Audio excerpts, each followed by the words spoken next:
The Red Cross responds to nearly 66,000 disasters every year, most of them house fires. Red Cross President and CEO Gail McGovern says you need to develop an evacuation plan and practice it, especially with your children. It takes just 2 minutes for a home to be engulfed in flames. Practice those drills. We all think our kids know what to do. They don't. We need to teach them. We have started a large campaign where we're going into vulnerable communities and helping install smoke alarms. Already 92 lives were saved, and 4 of those lives were saved by a 5-year-old girl who remembered what we taught them during these fire drills, and she got her family out. We also have a slew of free apps that people can download onto their smartphones. It's what to do in every kind of disaster you can imagine, how to prepare and how to recover. To help support all the Red Cross does and to make a financial donation, go to redcross.org. That's redcross.org.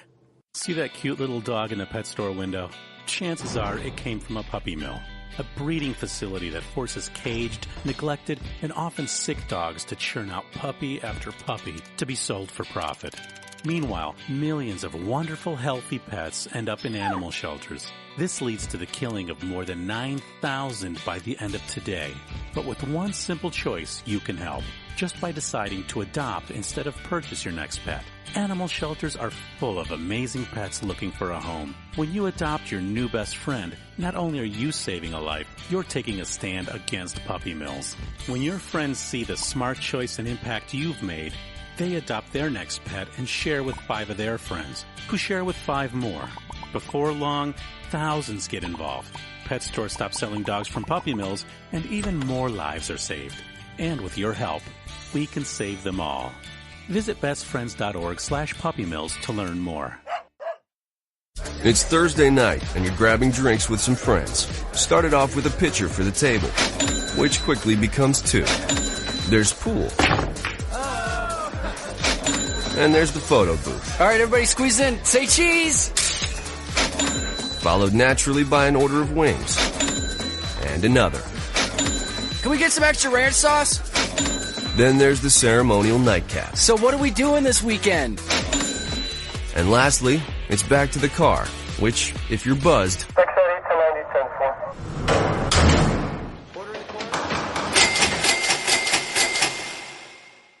could be the most expensive night of your life. Getting pulled over for buzzed driving could cost you around $10,000 in fines, legal fees, and increased insurance rates. Nothing kills a buzz like getting pulled over for buzzed driving, because buzzed driving is drunk driving. Brought to you by the National Highway Traffic Safety Administration and the Ad Council. Every day, the men and women of the United States Marine Corps demonstrate their commitment to defend the American way of life. Since 1775, we have served our nation as a force in readiness. From combat operations to humanitarian assistance in every corner of the world. No matter where the mission takes us today or wherever our country needs us tomorrow, we always remember the land we call home. As Marines, we take a stand for each other, for our nation, for us all. The few, the proud, the Marines.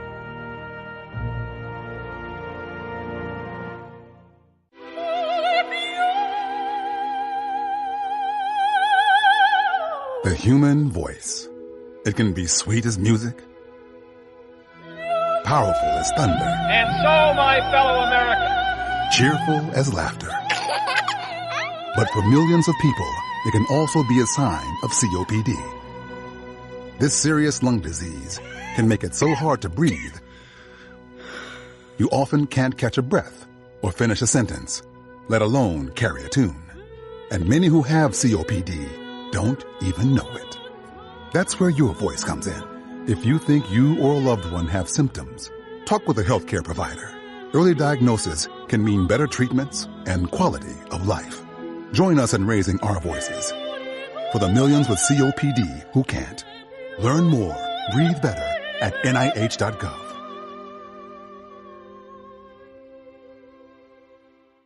As a mother, you don't want to have to worry about this bill is coming, but then she needs this chemo. That's a decision you shouldn't have to make. It's a huge burden lifted financially, and so it allows you to give singular focus to your child. I've never known a hospital that takes care of their patients so thoroughly. That was the first thing I was like, how are we going to do this? When they told us that we didn't have to pay a single bill, I was like, wow, they pretty much have saved us.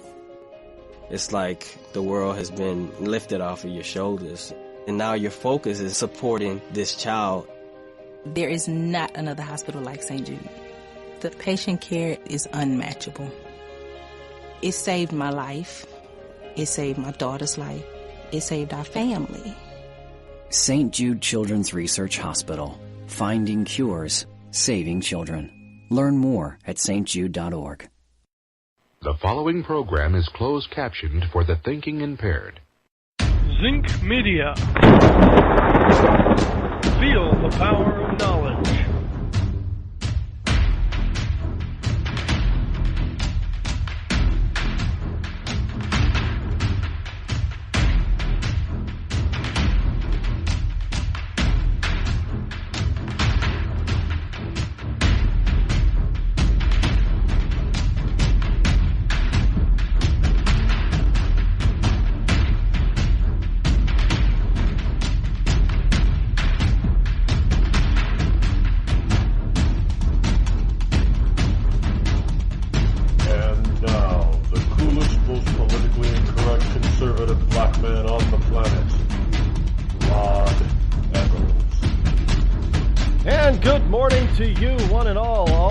Lovers and ecclesiastites all across the globe. It is I, your lovable host, L. Rod, coming to you live again this morning. This morning being Thursday, September number 28 in the year of our Lord 2017. The Hot Rod line is 603-835-3226. It is also Military Tribute Thursday. We got a great new song and some military news for you today. I think it's more like a country music. I'm not a huge country music fan, but as I often say, country music has probably got to be the most patriotic form of music, that popular music that we have today. Bar none, hands down. I admit it. I don't see much in the way of patriotic rap music or R&B or pop music. Anybody see any pop music? That's anybody see Justin Bieber? Well, he's not American. He's Canadian. Ariana Grande? I don't know who's American and who's Canadian actually anymore, to tell you the truth. We've got so many so many stars in this country that are actually Canadian. The old school. William Shatner, I guess, is Canadian. Michael J. Fox is Canadian. For those people who didn't know. As far as the younger crowd, the younger star, I have no idea who's Canadian and who's not. Yeah, we know Justin Bieber. It was hard not to figure him because the only reason he made it big is because of YouTube. Because he was up in the west coast of Canada, I think, right, with his mom and dad. I don't know. I don't particularly care to know his history. He's a dweeb, even today. What is he, like 25 now? He's not that old. Any case. I don't know who's Canadian and who's not anymore, to tell you the truth. Ariana Grande could be Canadian for all I know. Who is that, by the way? It's just a name that came to... What songs does she have that are hits? I try to the other day I didn't mean to go down memory lane, but I just had this... I was listening to something on YouTube, music, and I'll be honest. It was it's the hit song by what's his name? Niall Horan or Horan? He's a member of No Direction. I'm sorry. What's the real name? One Direction. Now I didn't know that he sang it, and I heard it on the radio, and I'm like, well, hey, I actually like this song. And the singer doesn't have a half-bad voice. He's got a fairly decent voice. And imagine to my shock when I found out that it was a boy band member. Now, it's unusual because usually when boy band members go off to do their solo stuff, they never really make it solo, except for maybe one person like Justin Timberlake. But they all still sound like they're a part of a boy band. And this one didn't particularly sound like a boy band song. And so it was stuck in my head for some reason. And so I wanted to know the lyrics to really understand what the song was about. So I went over to YouTube. That was a mistake. Because then YouTube all of a sudden started suggesting, more videos afterwards, and some of those music videos were taking me down memory lane. And so that's if you follow me on Facebook, you probably got a couple of those videos posted over there. But it also started me to think about, well, you go back memory lane. Well, what did a lot of us do back in the 70s, 80s, even early part of the 90s? We all thought about what was the future going to be like. Did we not? Well, and we had a bunch of movies from those time periods that predicted the future. In the distant future, 2001, Space Odyssey, that was a movie that was first released in the early 70s, right? The year 2000, that was a magic number for a lot of prediction. Things that happened after the year 2000. 2001. Remember a couple of years ago, we celebrated the day that was in Back to the Future in the year 2015. That was the day and the year they went into the future from the 80s.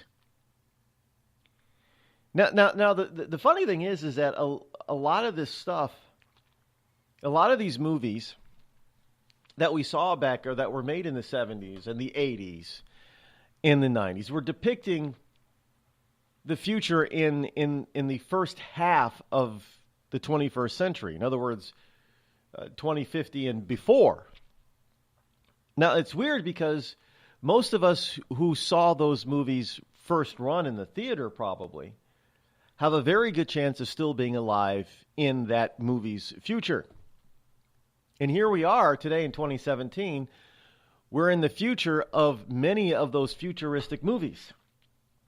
Now, I got to ask, has any of that stuff come true? Now, we can go back in time, and go back into the 20s and 30s and 40s and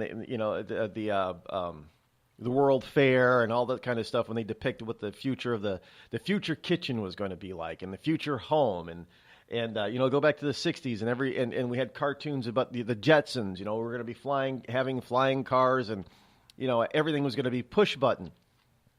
Well, did any of that stuff come to pass?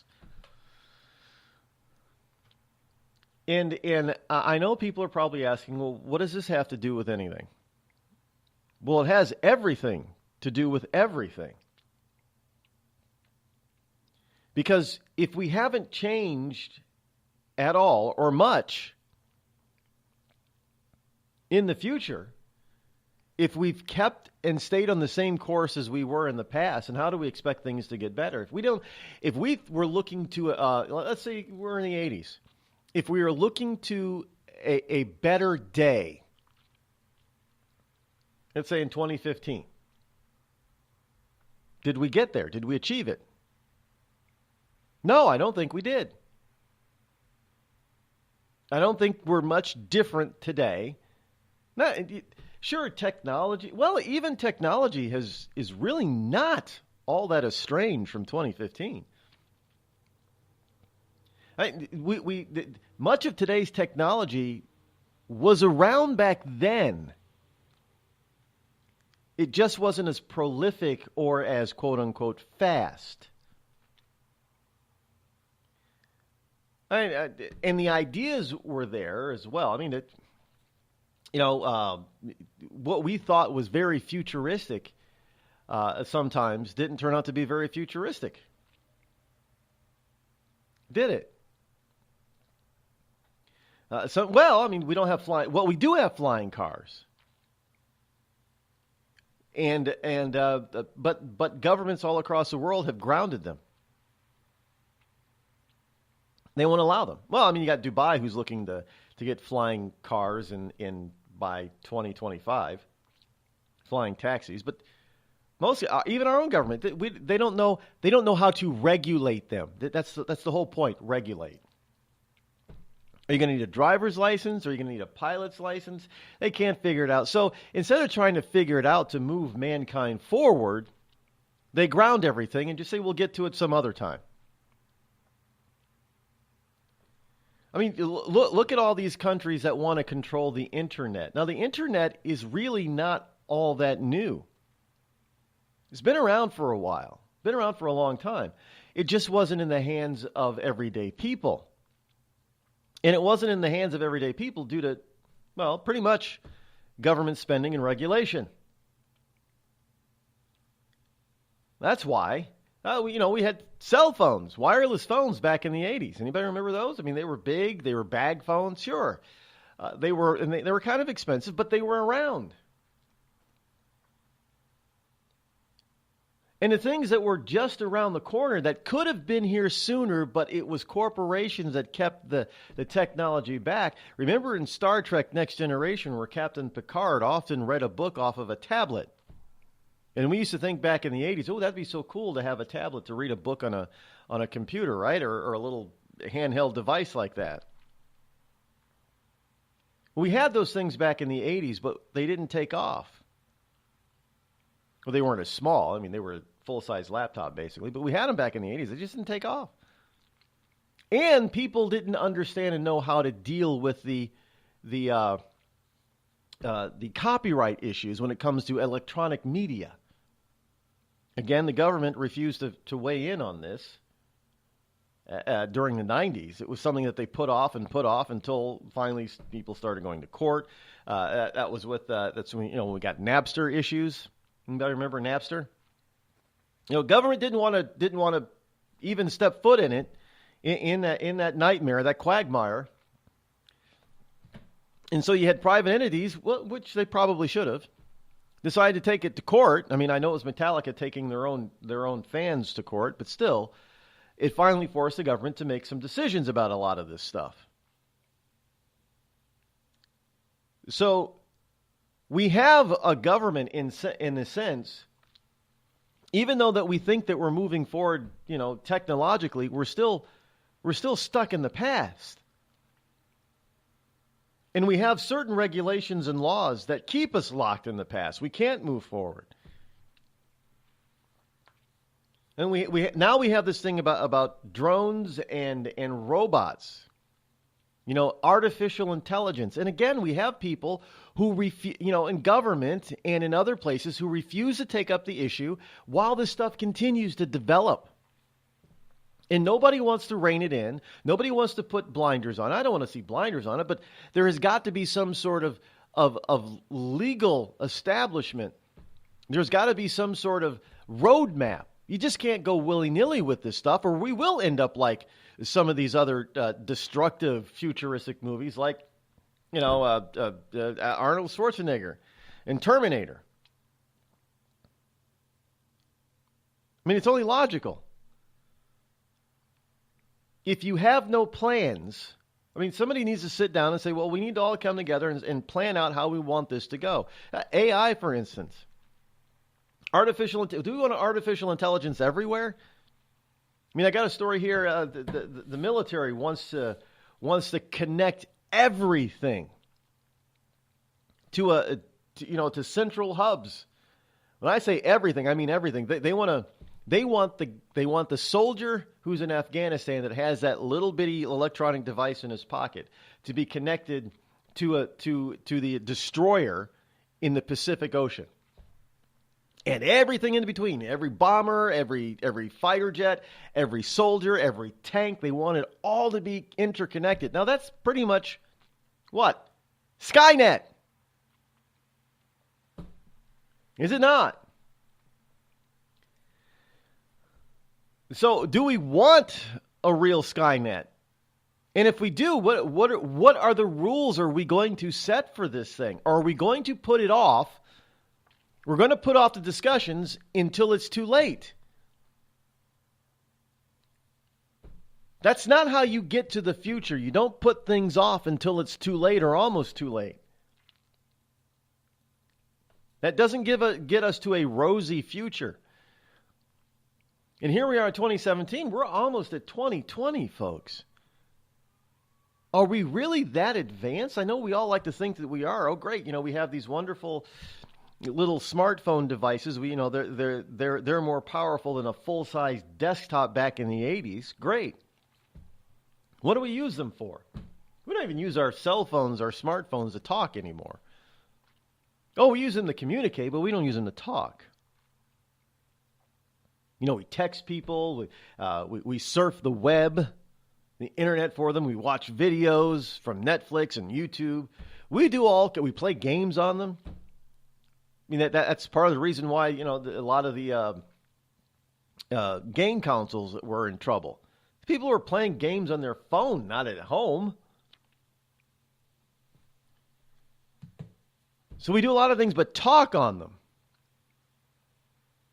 And if you don't think that that's true, then all you got to do is look at all the service plans that are available. Most of them give you unlimited talk.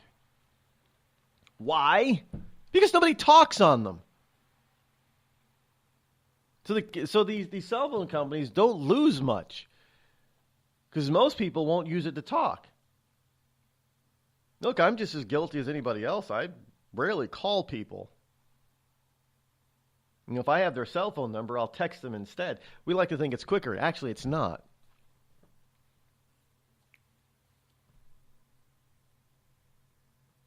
Are we actually better off with all this technology? Or has technology advanced to the stage that we thought it was going to? Back in, say, when we were looking at futuristic stuff in the early 2000s, did it turn out to be what we thought it was going to be from 1970 or 1980? No, we don't have flying DeLoreans, but could we have? Well, yeah, we could have. We don't have alternative, real viable alternative energy sources. Should we have? Yeah. Could we have? Yeah. That's the one area the government did try to get involved in, and they screwed it all up. The government tried to pick a winner in this case, and they tried to pick solar and wind to be the alternative energy sources, and they didn't turn out to be winners. Instead of letting the marketplace decide, and instead of laying the ground rules and just saying, well, here's some direction of what an alternative energy source is going to be or needs to look like. No. We just said, well, we're going to put all our government money into solar that went belly up. We're going to put it into wind energy, wind turbines, which nobody wants to have a wind turbine built in their backyard. That made a hell of a lot of sense. And we're going to make certain components that make other alternative energy sources more viable. We're going to keep components that will help make that more viable illegal for the general public. Why? Because of terrorism. Well, how does that fit? Well, there's something now that's in the future that is now the present called drones, where government is now looking at getting into drones in the most sneaky way. You're listening to me, your lovable host, Rod, here on the Rod Eccles Show. We've all heard of male enhancement, but now there's an expert on true male enhancement in the areas that really count. In Herb Ellis's book, Husband 2.0, Real Male Enhancement, you'll find answers to questions like, why doesn't she want to have sex? A quick start, quick results workout guide, plus what you can do as a side hustle to make money now. With all the great tips in this book, every man can benefit.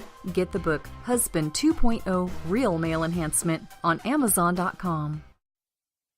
Tired of paying outrageous prices for Viagra? Well, we have great news for you. Now you can finally get Viagra at huge discounts. Healthy Man allows you to save up to $500 on Viagra. Why pay U.S. pharmacy prices of $15 per pill or more when you can get Viagra for less than $3 a pill? Call today and get 40 Viagra pills for only $99. This can cost as much as $600 at your local pharmacy. You can't afford not to call us. If you want Viagra at the lowest prices, never pay $15 $15 a pill pharmacy prices again. Get Viagra for less than $3 a pill. Call 800-595-2614 today and save up to $500 and get 40 pills for just $99. Healthy Man is fast, easy, and affordable. Operators are waiting at 595-2614 to take your call now. Call 800-595-2614. That's 800-595-2614. Again, 800-595-2614. It started with a knock, but it wouldn't end there. What happens in the story next, many wouldn't understand, and most wouldn't believe. 5 + 2 = Perfection by Samuel Rosette Jr. is a must-read. The scriptures within are reminders of the ancient past, and yet intriguingly infuses with texts which stand on the edge of the stage of relevancy. Available online at Westbow Press, Amazon, Books A Million, Barnes & Noble, and SamuelRosetteJr.com.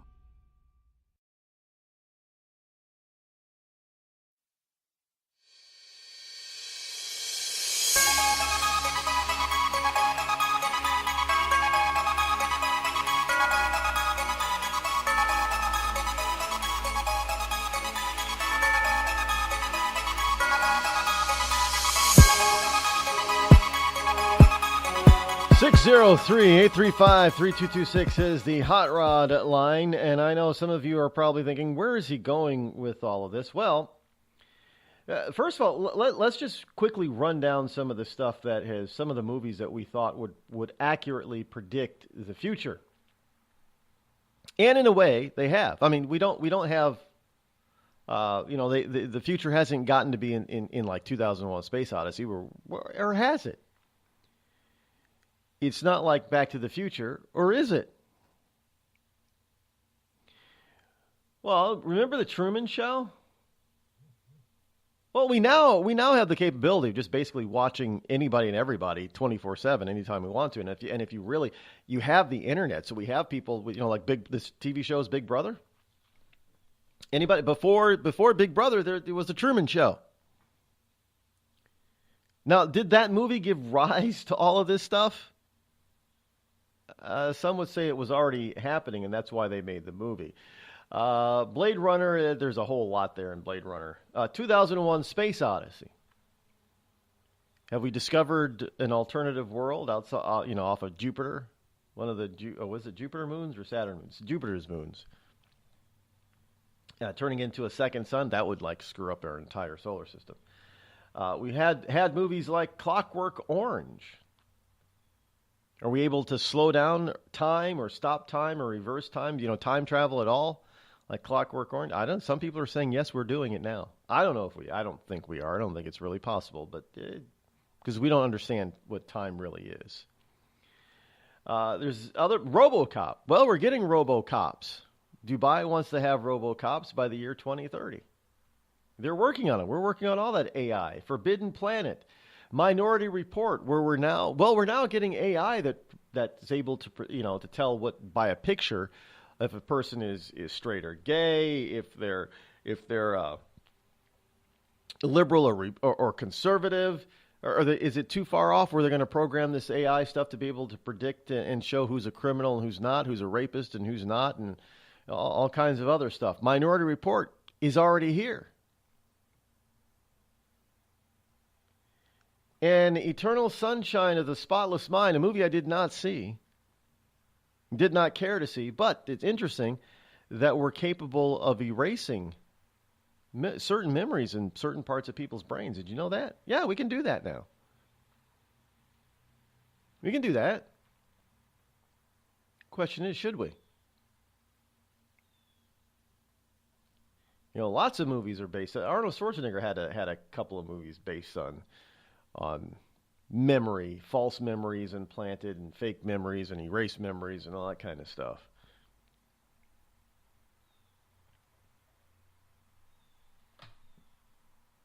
Do we actually know what we're doing when it comes to this stuff? Is this the type of future that we were planning on from all these wonderful movies that we all love? And if it isn't, why is it not? I think it's simply not because of what I said. And certain things that we do want or could have, we let our government squash or sit on, and we let corporations squash or sit on, and we don't even make a stink. And then when it finally comes out, we think, oh, how wonderful this is. The truth is, it's not all that different from the past, is it?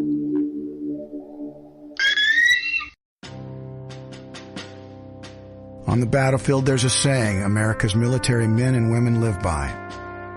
Never leave a fallen warrior behind. Ever. Off the battlefield, Wounded Warrior Project operates with the same goal. We leave no warrior behind. Wounded Warrior Project is a non-profit organization created to help our men and women returning home with the scars of war. Whether those scars are physical or mental, we're here to make sure that they heal. And whether it's helping those with post-traumatic stress disorder live a normal life again, or giving much-needed support to injured warriors in veterans' hospitals, because no one deserves our help more than the men and women who risk their lives to keep us safe. Wounded Warrior Project. We never leave a fallen warrior behind. Ever. Learn more about what we do at woundedwarriorproject.org. Think fast.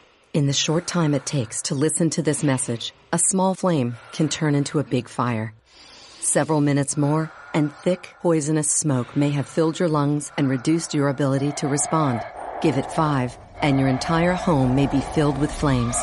Keep breathing. We've got you. Don't let your world go up in smoke. Have working smoke alarms and practice an escape plan for you and your loved ones. Learn more at usfa.fema.gov, because fire is everyone's fight. Have you mixed your pain meds, your sleep meds, your allergy meds? Call the Poison Helpline. Has your child eaten a tube of toothpaste, a chip of paint, a wild mushroom? Call the Poison Helpline. Have you been bitten by a spider, a snake, an insect? Call the Poison Helpline. Poisonings can happen at the home, on the job, or in the great outdoors. Call the Poison Helpline first for fast, free advice from medical professionals. Call 1-800-222-1222 anytime, anywhere. 1-800-222-1222. Save the number, save a life. Brought to you by the U.S. Department of Health and Human Services. Hi, I'm Hillary Duff. As a mom, I'm proud to support the March of Dimes in helping more women have full-term pregnancies and healthy babies. That's why I walk in March for Babies. The money we raise funds research and local programs that help babies overcome the challenges of premature birth and birth defects. Sign up today at marchforbabies.org. Together, we can help make healthier babies possible for thousands of families. It's pretty amazing when you consider that 7 years ago, we didn't have the treatments we have now. We cure 80% of children with cancer. Go back 50 years, we were curing 20 to 30%. This is the miracle story of modern medicine. We understand what makes this cancer tick. And of course, without donors from around the world, this just couldn't happen. There's one thing we're focused on, and that's beating this thing. St. Jude Children's Research Hospital. Finding cures, saving children. Learn more at stjude.org. It's Thursday night, and you're grabbing drinks with some friends. Started off with a pitcher for the table, which quickly becomes 2. There's pool. And there's the photo booth. All right, everybody squeeze in. Say cheese! Followed naturally by an order of wings. And another. Can we get some extra ranch sauce? Then there's the ceremonial nightcap. So what are we doing this weekend? And lastly, it's back to the car, which, if you're buzzed,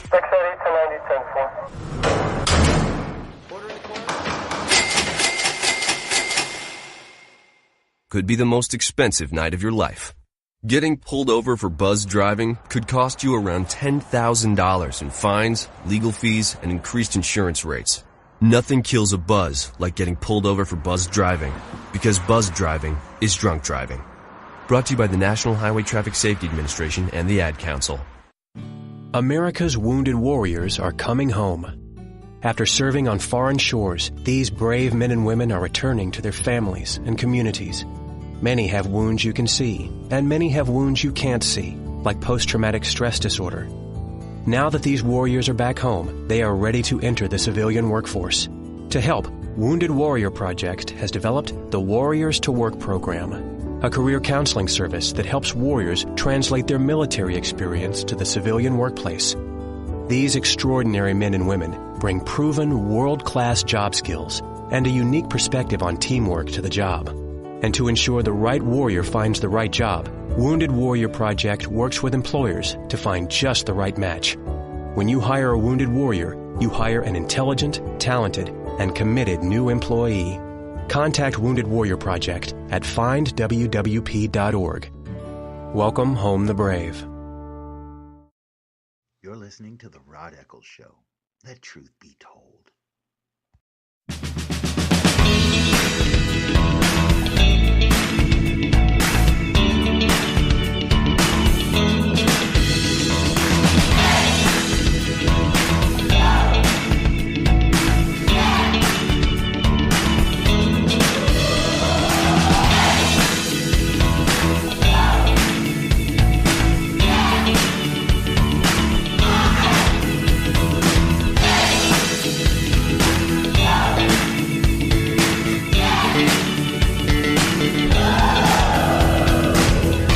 There is a story here that I found rather humorous that I want to share. Because, this week I've been talking, last week as well, about the dreamers and how the false notion earlier this week. I talked about the false notion about illegal immigrants contributing to our society, our economy, our tax base. They're costing us, $135 billion a year, and basically what they're contributing back is roughly around $19 billion in taxes. But in order to do that, because they're illegal, they have to do what? They have to commit identity theft or identity fraud. Well, this is a story about identity theft and identity fraud. Evidently, a credit card thief wasn't too bright. She stole an active credit card in Oregon or Oregon, depending on, tomato. She stole a credit card from an unlocked vehicle when the owners of the credit card were at a country club playing tennis. Yes, Buffy and Muffy went out to play tennis and left their gold card in the car. Well, I don't know if it was a gold card or not. The story doesn't say that. But they left the thief entered the car, he stole their identity basically with stole their credit card. And the thief was making some purchases. Now the funny thing is that the thief was so stupid is that they were making purchases within the same town that they stole the card, which means it's the same town that the real card owners lived. And so, of course, the credit card company noticed that there were a couple of odd purchases that didn't fit the profile of the real card owner. So they, it's like, is this you? Are you making this credit card purchase? And they're like, no, we're playing tennis, man. How can we make it a card? Well, okay, so now they found out that the credit card is stolen. And so they decided to do something about it. So the thief, when they looked at the damages done by the thief, the original owners, they noticed that the most recent charge in the account was made for Hong Kong House, a local Chinese restaurant. Now, I don't know how I guess the credit card company said, yeah, somebody's buying food now at the Chinese restaurant. So they notified the owners of the card, notified the employees of the Hong Kong House restaurant. That the order had been fraudulently placed in their card. The restaurant advised the couple that the $128 order would not be made, and they would assist in identifying the thief. Now, they went to the restaurant with camera in hand, I guess a cell phone camera, and waited for the fraudulent card holder to show up and arrive. And that she did wearing a hat and sunglasses, and that's when the rightful card owners took action. They took her picture, and then the thief actually got mad at the original the real card owner. According to the story, yelled at them and shouted expletives and threatened to sue them. Now, sue them for what? I don't know, that because you're too stupid to know that you don't utilize a stolen card in the same town that you stole it from. Oh, that happens. In any case, Just so you know, if you're thinking about stealing somebody's identity, just make sure you don't live in the same town or use that identity in the same town as the original person who owns the identity does. You're going to get caught too easily. And you don't use it to go buy $128 worth of Chinese food. Who the hell was she feeding? I mean, I know Chinese food isn't all that cheap, but $128 worth? That's a lot of Chinese food, man. I'm telling you. Any case, hey, I know I've been saying that I'm trying to get away from all this talk about these the NFL, but it keeps coming back. You try to get out and they just pull you back in, right? Isn't that how the what movie was that from? Oh, it's from a movie. Well, here's a decent story about that. The Louisiana Saints, the New Orleans Saints, I guess. The Saints were sitting. Some of them sat down or took a knee during the anthem over this past week, and Louisiana lawmaker is now taking actions into his own hands. And basically, what he's doing, he's saying, according to the Advocate, the Saints and Pelicans organizations released a statement roughly half an hour before the start of Sunday's game saying that Trump's comments were disappointing and inappropriate. Talking about the Trump saying wouldn't you love to see these NFL players, who get that son of a bitch off the field right now, out, he's fired, right? That's what everybody got so upset about, Trump saying that. Well, evidently, after the Saints did this on Sunday, who are the Pelicans? I don't know what the Pelicans are. Is that a professional sports team out of New Orleans, Nolans? Okay, is that I don't know. If it's not football or it's not baseball, that's for damn sure. And I know there's no basketball team named the Pelicans. But in any case, that Monday morning, Louisiana State Representative Kenny Havard, Havard, a Republican, announced he's introducing a bill to cut millions of state tax dollars, exemptions, and credits associated to the Saints, the NFL, and any of those groups that he says associated facilities that receive funding from the state. Now, I have to admit, I agree with him. Yeah. You know what? You have every right to express your opinion. If you want to protest, you have every right to protest. I'm not here to say that people shouldn't be able to do that. Now, somebody asked me a question. It was Dom actually asking me a question on Twitter. What would my father think of all this taking a knee stuff? And my father being, a career Air Force man, more than 20 years service to his country in the Air Force. And it's a kind of a tricky question, and it's a kind of a tricky answer. Because some people are going to say, "Oh yeah," Rod's going to say his dad wouldn't stand for that at all. But here's the real answer, because I've learned from my father, and this is where I stand on this. The answer is, I've already given it.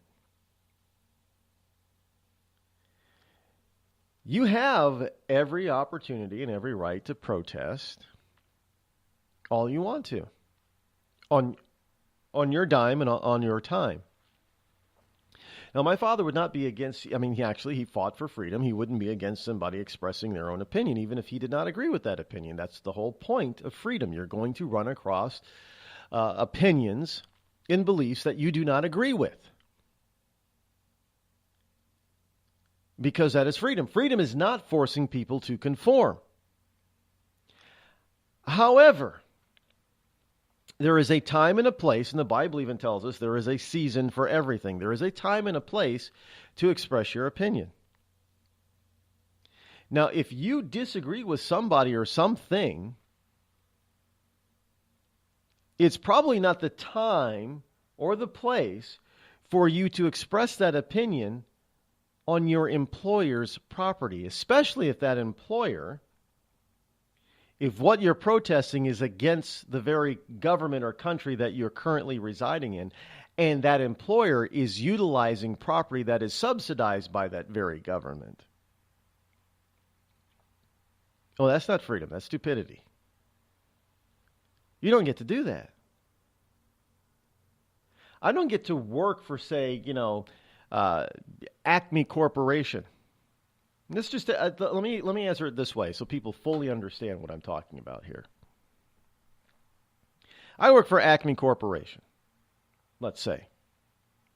Now, if anybody's ever watched Looney Tunes, especially Bugs Bunny and Wile E. Coyote, you know that the Acme is a fictitious company, but it means a lot. It says a lot. I mean, it creates a lot. They buy a lot of stuff. Well, they get a lot of stuff from Acme in those cartoons. So let's say I work for Acme, the Acme Corporation, Acme Company. And I know that Acme makes a missile launcher with missiles that track, Roadrunner birds. Yeah, and this is the company I work for. Now, I happen to love Roadrunners. I want to protect Roadrunners. I don't want Roadrunners eaten by people or by coyotes or wolves or anybody else. And I think that anything that harms a Roadrunner should not be allowed to be made. Great. I have that opinion. I have a right to go off, on a Saturday morning and stand in the town square and say no to Acme Roadrunner missile. I have a right to do that. However, two things on that.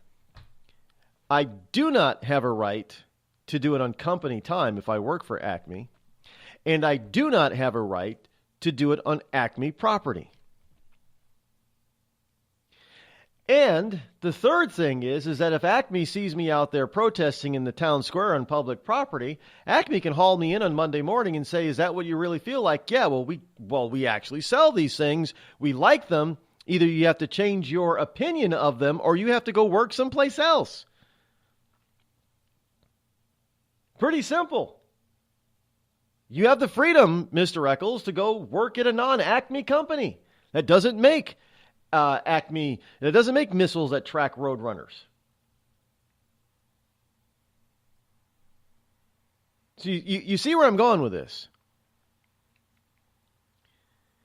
If you are an NFL player, go right ahead and protest all you want to on your time, on your dime, on public property.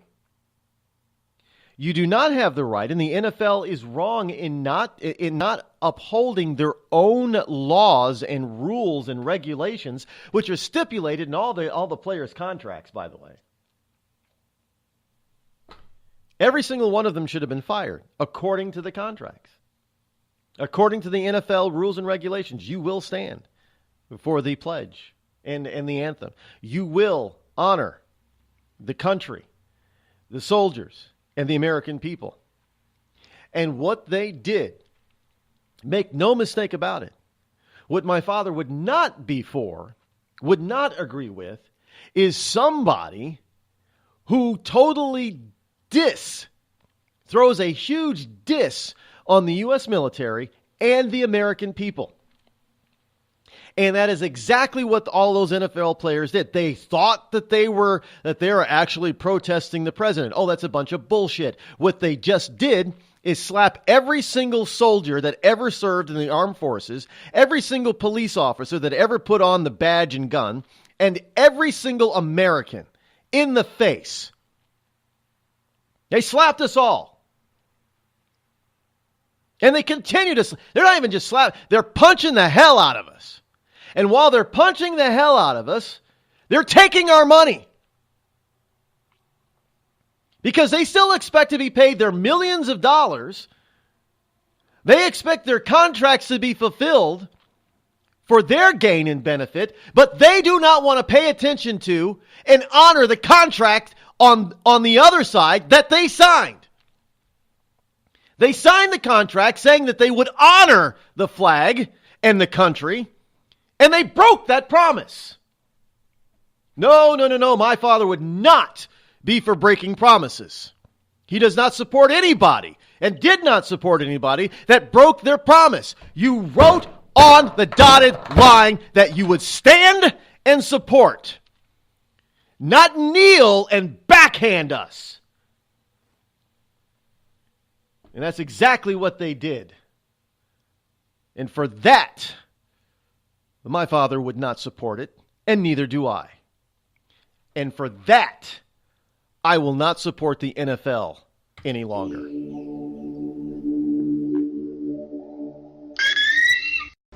Hello, America. It's me, your history. I remember a time when we thumbed our nose in a king's face and sent him packing. And when fascists and emperors talked a little bit too loud, we showed up, tore their cities to the ground, and then rebuilt them just to prove we could. We put men on the moon, we won a Cold War, and we elected fearless leaders who led fearless people. What the hell happened to you, America? Back in my day, we didn't elect a big-eared community organizer. We punched him in the kidney. Maybe it's time you came home, America. Home where you belong. We've all heard of male enhancement, but now there's an expert on true male enhancement in the areas that really count. In Herb Ellis's book, Husband 2.0, Real Male Enhancement, you'll find answers to questions like, why doesn't she want to have sex? A quick start, quick results workout guide. Plus, what you can do as a side hustle to make money now. With all the great tips in this book, every man can benefit. Get the book, Husband 2.0, Real Male Enhancement, on Amazon.com. Tired of paying outrageous prices for Viagra? Well, we have great news for you. Now you can finally get Viagra at huge discounts. Healthy Man allows you to save up to $500 on Viagra. Why pay U.S. pharmacy prices of $15 per pill or more when you can get Viagra for less than $3 a pill? Call today and get 40 Viagra pills for only $99. This can cost as much as $600 at your local pharmacy. You can't afford not to call us. If you want Viagra at the lowest prices, never pay $15 a pill pharmacy prices again. Get Viagra for less than $3 a pill. Call 800-595-2614 today and save up to $500 and get 40 pills for just $99. Healthy Man is fast, easy, and affordable. Operators are waiting at 595-2614 to take your call now. Call 800-595-2614. That's 800-595-2614. Again, 800-595-2614. It started with a knock, but it wouldn't end there. What happens in the story next, many wouldn't understand, and most wouldn't believe.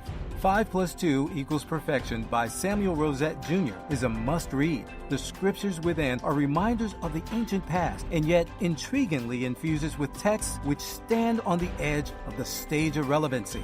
Available online at Westbow Press, Amazon, Books A Million, Barnes & Noble, and SamuelRosetteJr.com. This is Free America broadcasting on the Rod Eccles Show with a message to all patriots trapped behind the lines in California, New York, Boston, and Chicago. Don't give up, true lovers of America. Even as we speak, moves are being made to drive the invaders back to the land from which they came, defeat the would-be dictators, and lift the chains of tyranny from around your neck. Stay strong. Stay brave. You're not forgotten, and you're not alone. Until next time, patriots, this is Free America signing out. Call Rod now, 603-835-3226. Lines are open.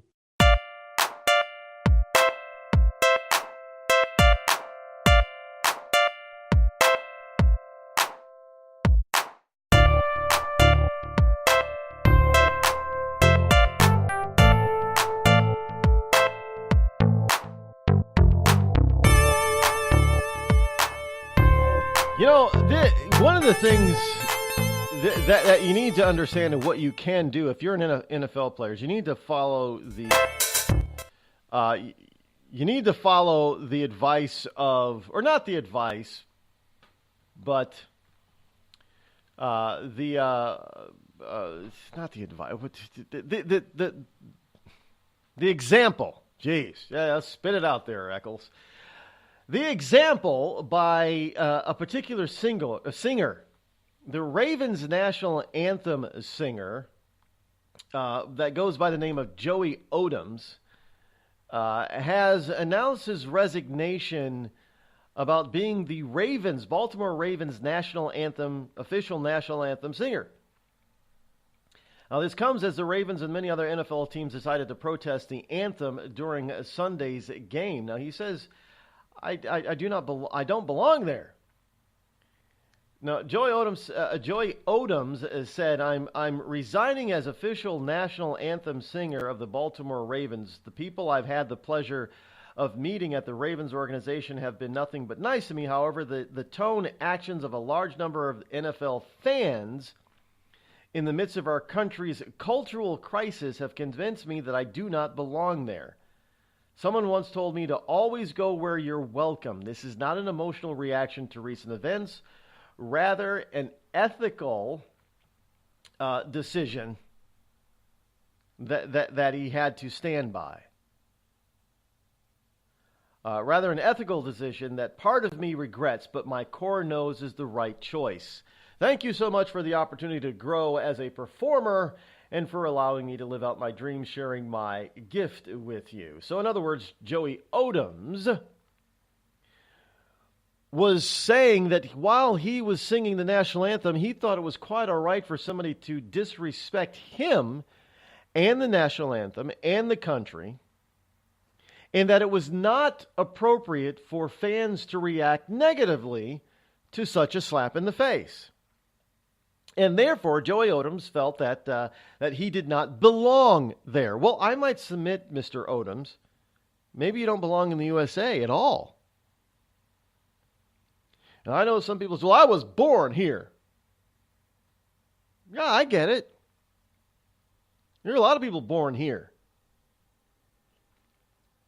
You know, there are a lot of people over the past nearly 250 years, some 500 million people over the past 250 years were born here. What's your point? We have a lot of people that were born someplace else but came here.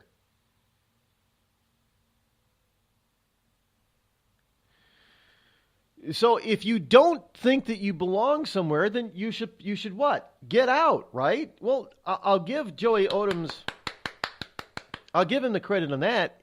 He resigned. Other than instead of disrespecting and showing disrespect for his employer, showing disrespect for the fans, the people that help pay his salary, he decided to resign. That is what every NFL player that takes a knee or sits down or hides in the tunnel in the locker room should be doing. That's what they should be doing. They should be resigning. They should be saying, "Well, I can't support I can't work for an organization that supports whatever they think that the organization, the NFL, is supporting." I mean, I wouldn't stand for it. If I honestly believe that the NFL was supporting an organization that was what is the whole protest about? It's about cruelty of cops shooting unarmed black men. How many unarmed black men were shot by police the year that Colin Kaepernick started this crap, 2016? About 20 nationwide. How many black men were murdered by other black men committing crimes? I'm just saying. So I mean, there was more black on black murder crime in the city of Chicago than all of the United States about cops, whether they be black, white, Latino, shooting an unarmed black man that year. Let's be honest about that, shall we? But this is what they're protesting. Well, it is what it is.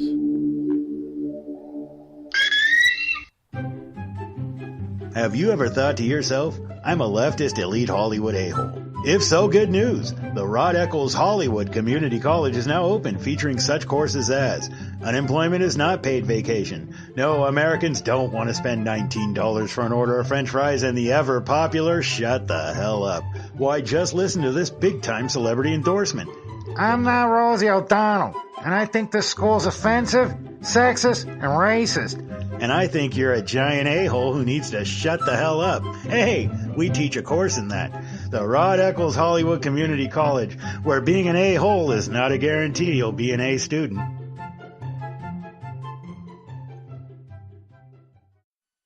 I considered suicide so I wouldn't put my family through all the pain. Many of our warriors are returning home from the battlefield, only to face a new war as they struggle with devastating injuries. At Wounded Warrior Project, we understand. We're there to help. Even though you think you're broken, you're not. It's the physical and the emotional healing that Wounded Warrior Project provides. With a gift of just $19 a month, you can join Wounded Warrior Project. You'll help provide critically needed programs and services that rebuild lives. Beautiful. There you go, buddy. The ongoing needs of our wounded and their families will continue for many years to come. Now is the time to show your support. Call now or go online with your gift of just $19 a month, and we'll send you this Wounded Warrior Project blanket. It made me feel that there's people out there that care about us. After this event, we can finally maybe start to heal as a family and move forward. We need your help. The families are hurting. For many of our wounded heroes, the greatest casualty is being forgotten. That's why your gift of just $19 a month is so important. Please, call or go online right now. Think fast. In the short time it takes to listen to this message, a small flame can turn into a big fire. Several minutes more, and thick, poisonous smoke may have filled your lungs and reduced your ability to respond. Give it 5, and your entire home may be filled with flames. Keep breathing. We've got you. Don't let your world go up in smoke. Have working smoke alarms and always stay in the kitchen when cooking at high temperatures. Learn more at usfa.fema.gov, because fire is everyone's fight. And now, a message from the American Migraine Foundation. It's an absolute nightmare. I was terrified. It was like your head's going to explode. Migraine is a disabling disease. Just all of a sudden couldn't see. Migraine has ruined my life. Absolutely terrifying. There's pain that does not stop. It's a throbbing, pulsing, banging, hammering feeling in your head. 36 million Americans suffer. I started getting migraines around 5 years old. Just takes over everything. I feel trapped by migraine. It hurts like my head's gonna fall off. And the whole world around you stops. My world has gotten small. You feel like the world's closing in on you. There's nothing you can do. I had spent a year housebound. It's like you're trapped in your head. There's no escaping it. You can't leave your body.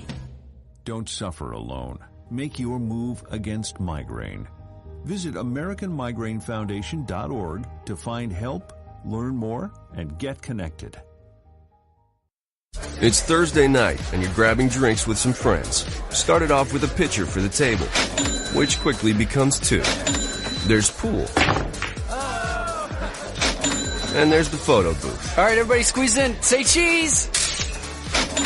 Followed naturally by an order of wings. And another. Can we get some extra ranch sauce? Then there's the ceremonial nightcap. So what are we doing this weekend? And lastly, it's back to the car, which, if you're buzzed,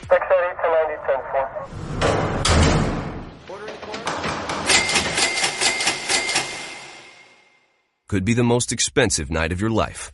Getting pulled over for buzz driving could cost you around $10,000 in fines, legal fees, and increased insurance rates. Nothing kills a buzz like getting pulled over for buzz driving, because buzz driving is drunk driving. Brought to you by the National Highway Traffic Safety Administration and the Ad Council.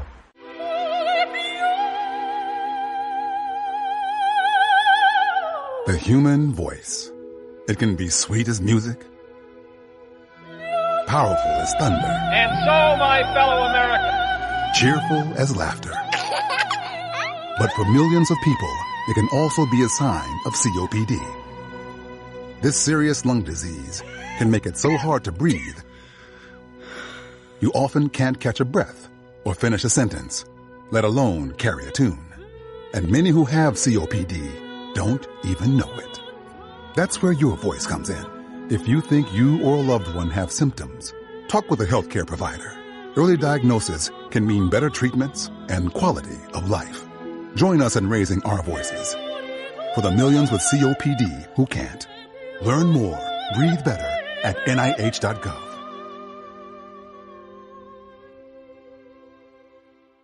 Every day, the men and women of the United States Marine Corps demonstrate their commitment to defend the American way of life. Since 1775, we have served our nation as a force in readiness. From combat operations to humanitarian assistance in every corner of the world.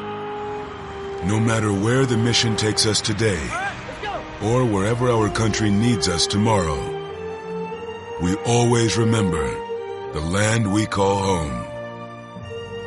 As Marines, we take a stand for each other, for our nation, for us all. The few, the proud, the Marines.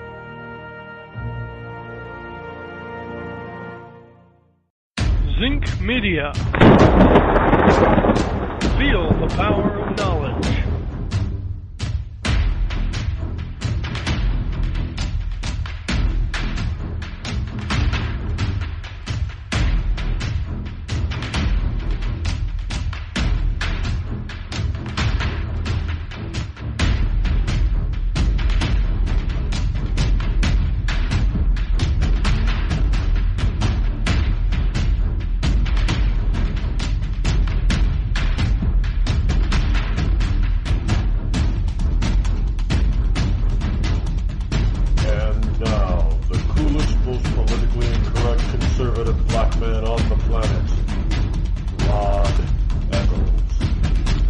Good morning to you, one and all of you liberty lovers and ecclesiastites all across the globe. Here it is, hour number 2 on the Rod Eccles Show, and I am, of course, your lovable host. The hot rod line number is 603-835-3226 for this Thursday morning, Thursday, September number 28, in the year of our Lord 2017. Do you realize what that means?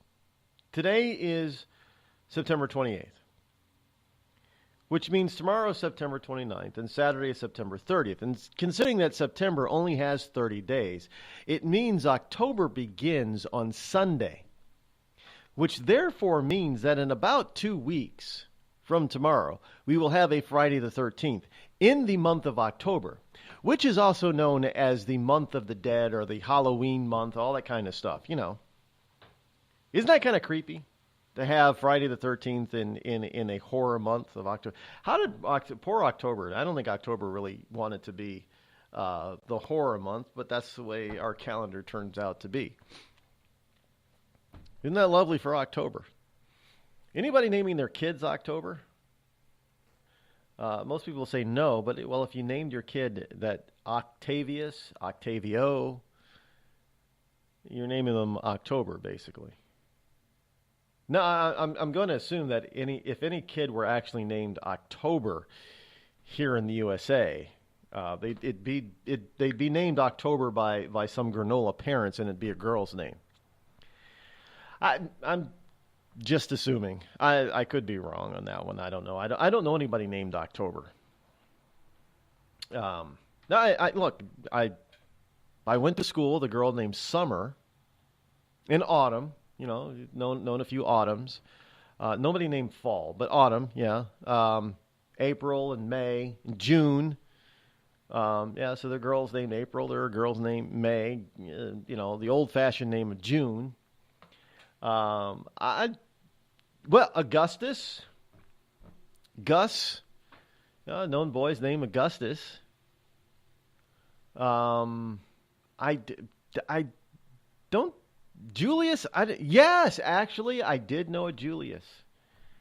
I think I was in 5th grade at the time. Yeah, so I did know Julius. I don't know anybody by the name of January. Actually, isn't there an actress named January?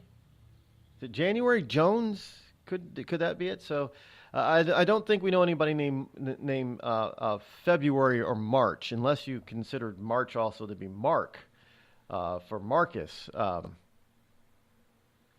don't think I know anybody named March, September, October, November, or December. Those are the months that don't have names. But I do believe that there is a female actress by the name of January Jones. And, of course, it has to be a girl. What October, do you think October would be a boy? Somebody named their kid October? I don't know anybody who named their kid November. I don't even know what November or December would actually be derived from. July, obviously, is just derived from Julius. And I'm going to assume that October would be Octavius. But isn't Octo 8? So shouldn't October actually be the 8th month? Shouldn't October actually be August? Should August not be October? Well, at one point, was October actually the 8th month? Because, our calendar and our year system has changed throughout time. We've shifted things. So that's why I don't know how they date things, because we've shifted the calendar so much. I don't know how they keep things straight. But at one time, I'm not a historian on the calendar, so I don't know. I'm honestly asking the question. Is it true that at one time October was the 8th month? Octo meaning 8. And that would make sense to me. But I'm not a historian on the calendar. Although I'm becoming a historian on holidays, daily holidays, which is coming up next hour for holidays for today. You don't want to miss that. Also later this half hour, we get the military tribute song underway for you. So speaking of songs, so Joey Odoms. Now, basically, he was the Ravens. Is that the guy who was from the musical, Broadway musical Hamilton? I don't think he's an Odoms too, but I don't think it's the same Odoms. Right? It's not the same one. I could be mistaken. I don't pay that close attention to these types of people. But he was a junior, if I'm not mistaken, the Hamilton guy. He's an Odoms Jr. In other words, his dad has the same name. So I don't think that this person is the same. They may be related. I don't know, but it's not the same. It's not the same person. The Hamilton star. You remember the guy who candidate vice presidential, was a candidate at the time? No, I think it was they won the election. Vice President Pence went to see the play, and he took that point in time. Well, the entire cast did really, but it was led by the Odoms Jr. There to basically chastise Pence and Trump for their non-existent racist points of view. I'm so sick and tired of even having to deal with that. I really am. I mean, it is just so obvious that we have got Trump derangement syndrome running rampant in this country right now. And the big problem is that I'm really, it's one thing to dislike a person's political beliefs. A Democrat is not going to like a liberal is not going to like a conservative. A conservative is not going to like the points of view of a liberal. It's just the way it's going to be. But this is a new low. To start accusing people of something as horrific as being a racist, when before they ran for public office and pissed it for the wrong side, in your opinion, you gave them all kinds of awards and accolades for advancing racial issues and advancing people of color and helping out people of color. And we've pointed out here on this program, as it has been pointed out many times before in the past, that Trump has received accolades and awards from such venerable minority groups as the NAACP for the advancement of non-white people.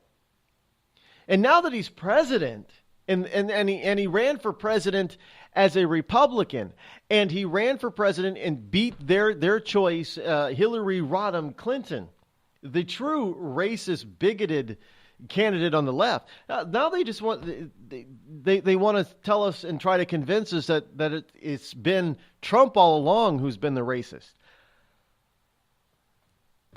Trump, who's been standing by gays, since the beginning, when Clinton did not, up until 2013, she did not. But that's okay because she was a Democrat, she was the right party.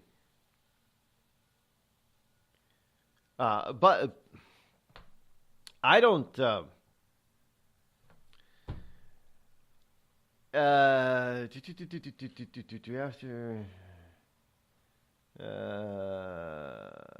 look at that! I was right and didn't even I'm being told I'm given a brief synopsis of calendar history, and that October indeed was originally in the old Roman calendar was the 8th month. Even when I'm not sure I'm right, I'm right. But anyway, thank you, Chris, for updating me on the calendar. Yes, it appears, the name October is retained from its original name, the Latin octo, meaning 8. Now, after January and February inserted into the calendar that had originally been created by the Romans, then it moved to month number 10. Because they inserted it at the beginning of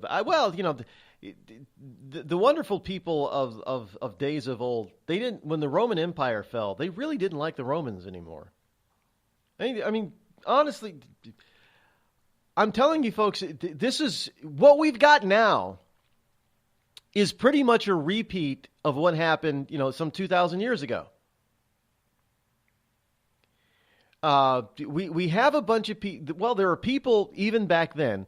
The Romans could. Oftentimes they were brutal, especially when they were expanding their empire, which we do not do here in the United States. But the Romans, they also brought to all of those communities that they conquered. They tried to bring what was then known as to be advanced civilization. I mean, and that's the truth. They brought hygiene. They brought education. People were allowed to become, after doing certain things, to be Roman citizens, and those citizens got they got perks for being a citizen, obviously, but they got to participate in being advanced and civilized.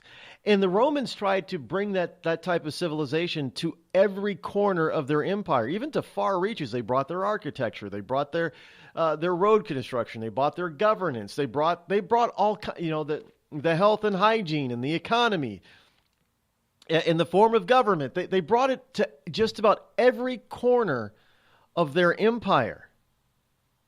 And yet you had people back in the day that didn't like them. They talked about freedom, and the freedom that they were talking about was really oppression. This is the same thing today. We talk about these wonderful people, these wonderful liberals are talking about freedom, freedom, freedom. We have the freedom to do this and freedom to do that. They're actually talking about repression. I mean, you have these wonderful people running around talking about how they're fighting fascism, Antifa. And what are they doing? They're acting like, and they are the ones being the fascist. Well, that is what they used to do with the ancient Roman Empire. The Gauls and the other tribes that they wanted to be free. What freedom?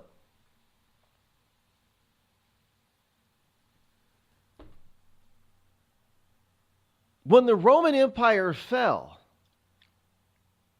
all those people that hated the Romans, who actually did try to institute into a planet that wasn't ready for it, I guess, yet, civilization and real freedom, to a degree, they got rid of it. They tried to erase history. This is what these jackasses are doing today. They're trying to erase history. Civil War, Confederacy, all the statues. Well, we can't have those. Why? You were the jackasses. Your party was the jackasses that put the damn most of those monuments up in the first place. And now you want to take them down so you can rewrite history or erase history? And now and they're moving forward, just like I said they would, with labeling all the founders as racist, bigoted slave owners. Going all the way back to George Washington. Oh, George, we should not, hold Thomas Jefferson in high regard because he was a rapist and a slave owner. That's how they're rewriting the stories. That's how they're rewriting history. They're not putting anything into context.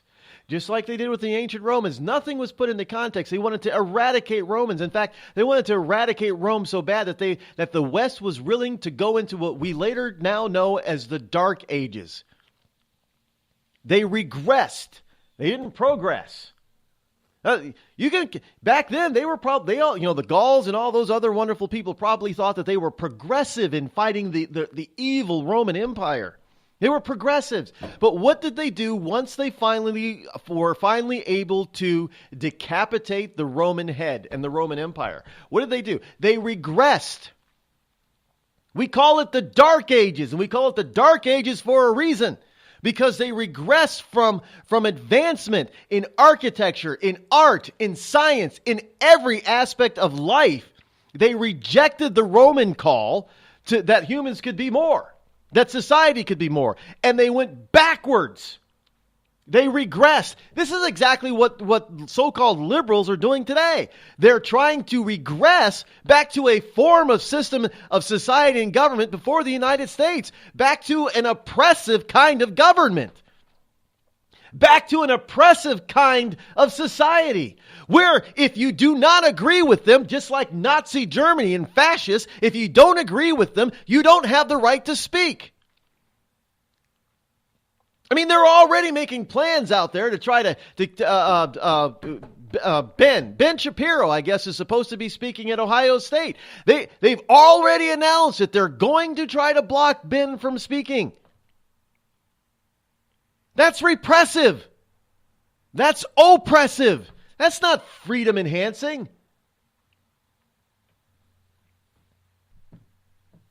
It's unbelievable.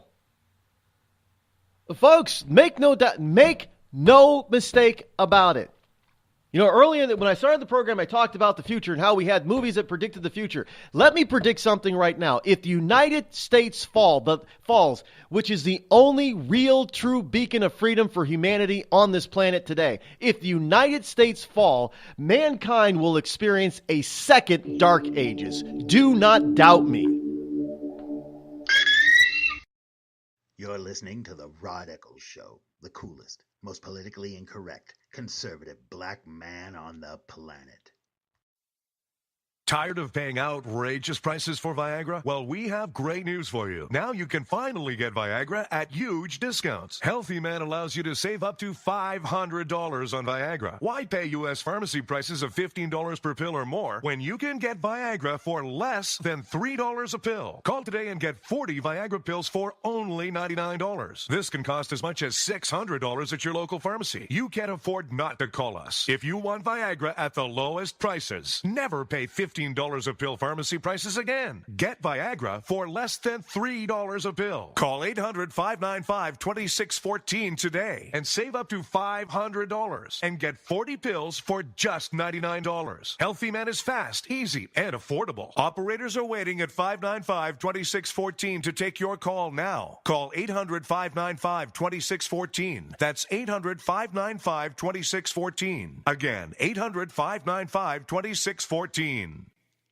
We've all heard of male enhancement, but now there's an expert on true male enhancement in the areas that really count. In Herb Ellis's book, Husband 2.0, Real Male Enhancement, you'll find answers to questions like, why doesn't she want to have sex? A quick start, quick results workout guide, plus what you can do as a side hustle to make money now. With all the great tips in this book, every man can benefit.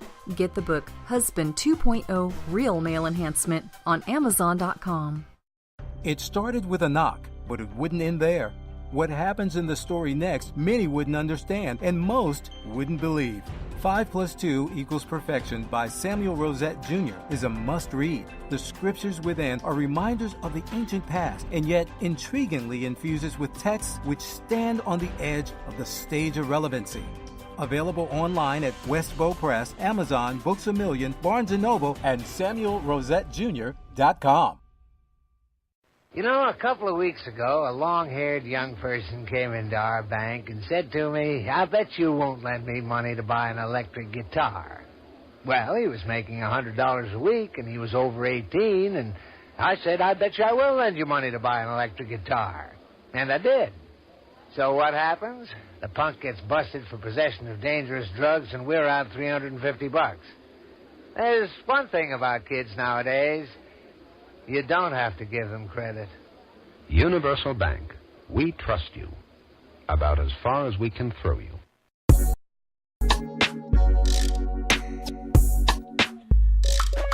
And now I like to bring you, first and foremost, before we get too far into the program once again, and I forget, or we just run out of time, this morning's tribute song for the military, If I Die Before You Wake.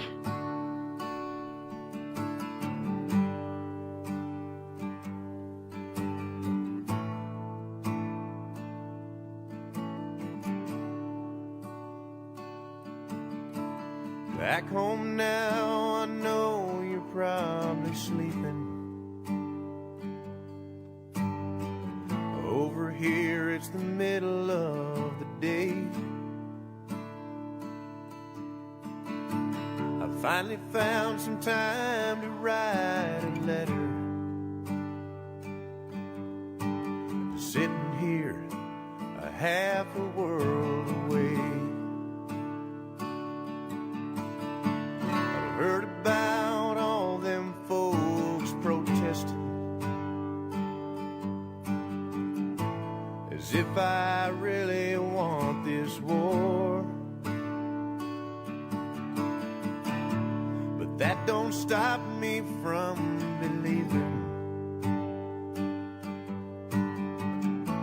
there's just some things worth fighting for. And if I die before you wake, I pray the world would take a good look at what God's given us. That we could only understand everything is in His hands. All we need is a little faith and trust. I want you to know it ain't too high a price to pay if I die before you wake.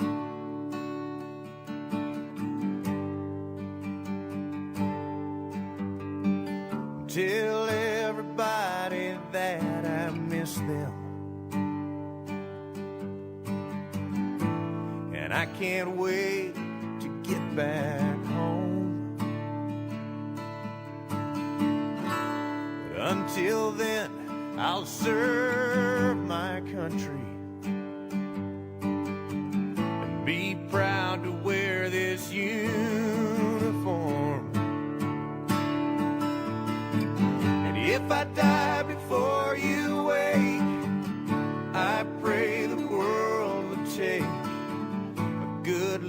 at what God's given us. That we could only understand everything is in His hands. All we need is a little faith and trust. I want you to know it ain't too high a price to pay if I die before you wake. No, it ain't too high a price to pay if I die before you wake.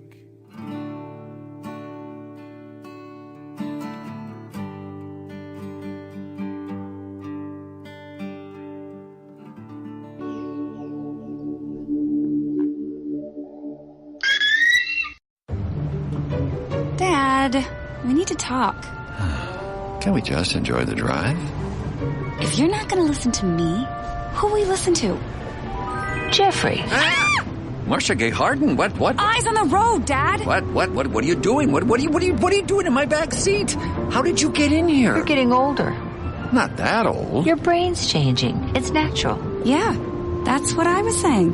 Honey, I've got experience with this. Jeffrey, brain health is all about making the most of your brain as you age and helping to reduce some of the risks to your brain. Really?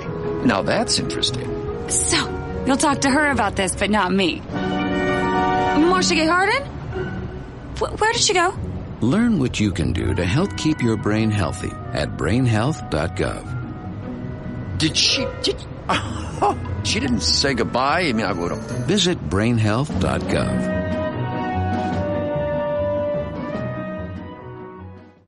Every day, 70,000 puppies or kittens are born in the U.S. Cute, right?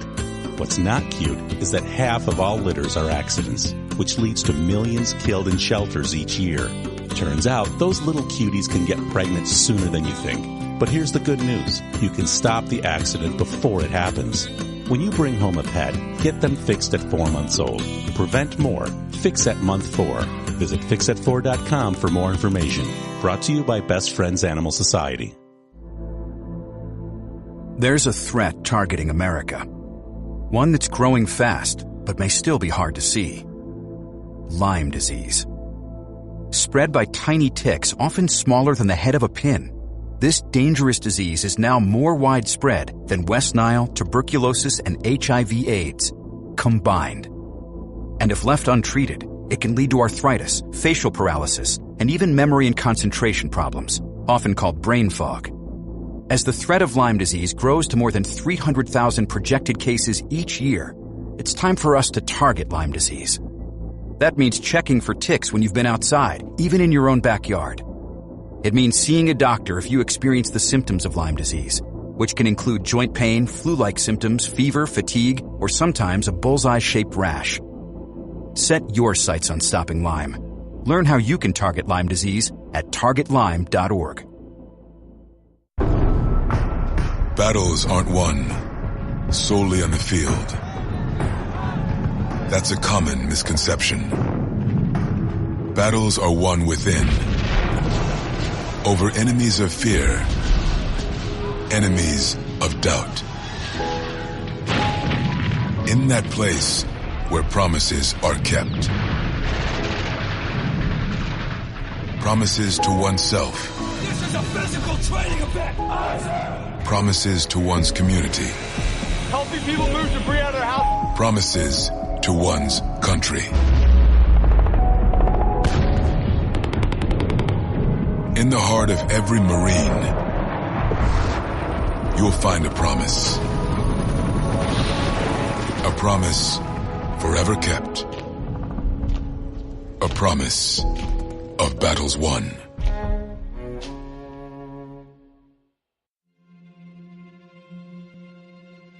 We're here early before they wake up. We stay late, we stay informed, we invest in the latest technology. We take the time to train the next generation of doctors and nurses.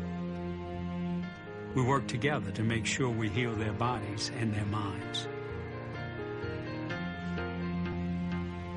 We do this not because it's our job, but because this is about our veterans' lives.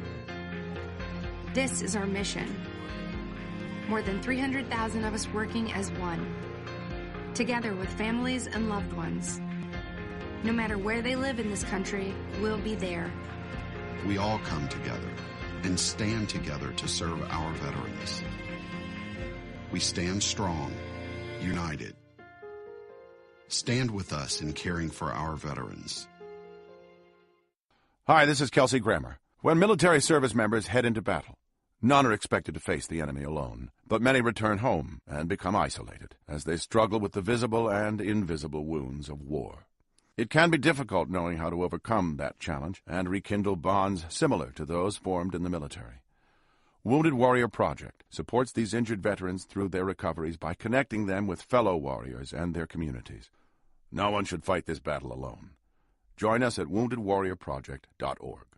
Call Rod now, 666-603-835-3226.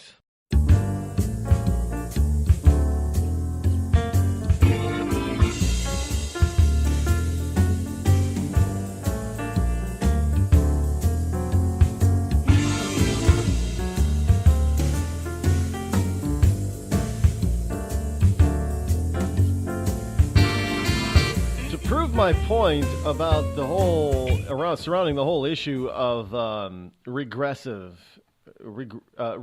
nation is what we should call them. About regressives is the fact that they want to take down statues in which they do not agree with. Right? They want to be able to take down Confederate statues and even other statues of some of our founders, and they want to change the name of some of the long-held institutions that have been named after our founders. They want to remove the name from buildings from people like Thomas Jefferson. Can you imagine if we tried to change the name of everything named after George Washington, our first president? I mean, it's just pure insanity. But this is what they're striving for. However, you're not allowed to touch anything that they hold sacrosanct, sacred even. Take, for instance, Baltimore. Now, we know Baltimore, Maryland. Baltimore is what? The site of a Black Lives Matter destruction. Well, they call it a protest, but it was destructive. Protests are not supposed to be destructive. That was just pure insanity. So Baltimore, the home of, even when they had a mayor that just said, well, yeah, let him, give him room to tear the shit up, right? Isn't that what she said, basically? Well, evidently they do find certain things to be holy to them. They will protect certain aspects of Baltimore, if you want to put it in those terms. And the Baltimore Sun is reporting that there is going to be extra security placed near the Ray Lewis statue. In Baltimore. Yeah, Ray Lewis. So they can take down statues and tear down statues, even before they're even approved to be taken down. They can tear them down. They're not going to put extra security around any of the Civil War or Confederate-style statues anywhere, right? But they will put extra security around a Ray Lewis statue, a football player. Why? Because there was a petition that was going around that urged its removal. Just a petition. So extra security has been added near the statue of retired Ravens star Ray Lewis at the M&T Bank Stadium after he joined current players this past Sunday in kneeling during the national anthem. So the city and the stadium will place extra security around the statue after people, more than 36,000 people signed the online petition on change.org that advocates for the removal of the Lewis statue because of his refusal to stand during the national anthem. People have said that song honors our country and our veterans who fought for it. To kneel during it is disrespectful regardless of what you are protesting. And given recent statue-related protest and vandalism, the Maryland Stadium Authority... Do you believe that they have a Maryland Stadium Authority? Well, they're not waiting until Sunday's game against the Pittsburgh Steelers to take precautions. They're already adding extra security. Now, conservatives aren't really known for running around destroying things and tearing things down, are they? No, they're not. But these people, they know what they're willing to do. They know what they're going to do. They know what they're capable of doing themselves. So they think that everybody thinks like them. Oh, they're probably thinking, oh, hell, man, we've already destroyed and vandalized and torn down some statues, so, they're going to come do the same thing to Ray Lewis. We better protect Ray Lewis. We're not even thinking of that. Sure, there might be people who, sign the petition, but nobody's thinking of, well, we're just going to go tear it down. Nobody's thinking of that. Wouldn't happen. But...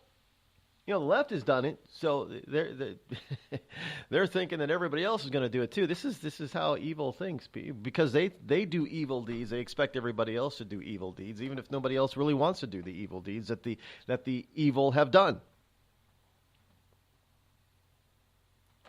Was it displace aggression and anger and transference, all that kind of mental stuff?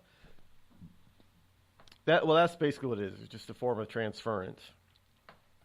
That's what the left does every time they point at somebody. Remember the one finger is pointing at whoever they're pointing at, and three fingers are pointing back at the person who's doing the pointing.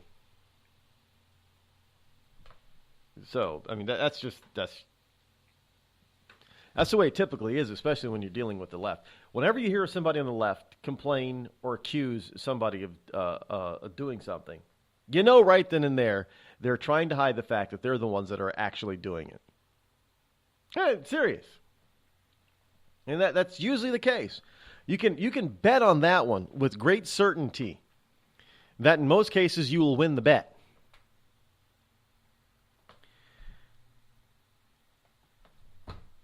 Here's from the Daily Caller. FBI director, it says terrorist drones are coming here imminently. FBI Director Christopher Wray warned Congress on Wednesday that terrorist groups are looking to use drones to wage attacks in the USA. Now, why do I even bring it up? Because drones are proliferating very fast around the country. Well, around the globe, but really here in the US of A. In fact, we've taken drones so seriously that now most drones, if they're big enough, and they fly high enough, most drones have to actually be registered with the FAA now. Now, I don't know how the FAA is going to how they're going to keep track of all the different drones around them. In other words, you got to get a drone license, pretty much. You got to register the damn thing.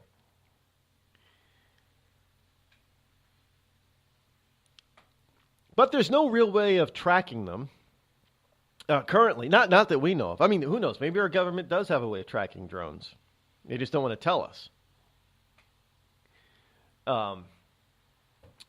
But drones can be. Look, we're already pushing forward to weaponizing drones. Now, what was a Tom Selleck movie? They used types of drones, robots basically, that killed people. They came in the form of mechanical spiders and bugs. It was he was a cop, charged with stopping such enforcing laws and enforcing certain laws that revolved around these types of new drone devices. I can't remember the name of the movie. Anyway, it's a Tom Selleck movie. I think it was back in the 80s when he at the height of his career as Magnum PI. And that these little drones would run around. They were like this, they were trying to mimic spiders and stuff, and they had acid in them. And these things would attack you and inject acid into your body, into your veins. And the acid would obviously, burn you from inside and kill you. Well, this is what drones are capable of doing now. These things are becoming weaponized. And and then they're even becoming well, they've already been weaponized. Don't we have military drones? I mean, they're a lot bigger. But do you think that maybe this is the way this is going to go? It's going to be wars are going to be fought a lot more with drones. We have battlefield drones now, not just the big ones from the Air Force that fly above and it can shoot like cruise missiles or something, but battlefield drones where they're actually the mini things that become they have cameras on them and soldiers can see through what the drone is seeing, and they're hard to spot and they're hard to see.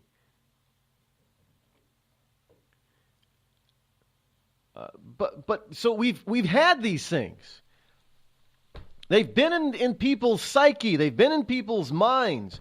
So it is, again, I ask the question, is art imitating life, or is life imitating art, or is art and life one and the same? There is no difference. And thus, what we dream up in our little imagination and put up on the screen, whether the screen be big or small, isn't that what we're already working on? Isn't that what we're already doing? We've always been looking, since the dawn of World War II, we've been looking at ways to introduce robotics onto the battlefield. Why? To keep a human being from the battlefield and keep them safe, basically. So we've always had we'll build an army of robots. And the robots will be the first line of offense. We'll send them in first to kill, the enemy humans. And then if we had robots and drones, do you think would have had the type of casualties we had on D-Day in 1945 or 44? World War II, D-Day? No, we wouldn't have had those types of casualties. So that's what they were looking at. They wanted to prevent American casualties on that magnitude from ever happening again. So now the FBI director is saying, well, look, we're not the only ones with these things, and other countries and other people and other groups and organizations are trying to get their hands on drones, and we have no real way of tracking them. Or do we? I bring that up because New York City. There are some interesting metal towers that are popping up in tunnels and bridges around the Big Apple. And this is from CBS News at New York. Mystery metal towers are popping up at local tunnels, and soon they'll start appearing at bridges too. But even people on the MTA board who are in charge of the towers can't say why they're being used or what's in them. In other words, the people who are in charge they're spending, there's a budget, an MTA budget of $100 million for these things. But they're shrouded in secrecy, and with 18 of them is what they're expected to build for $100 million in tunnels and bridges. But nobody's allowed, not even every board member on the MTA board knows what they're for. And those that do know refuse to tell us what they're for. But the man in charge of the bridges and tunnels, Cedric Fulton, dodged questions on the issue yesterday. When he said, no comment, I can't comment on that. And they kept pressing him to answer the question. And he looked at them and said, I said no comment.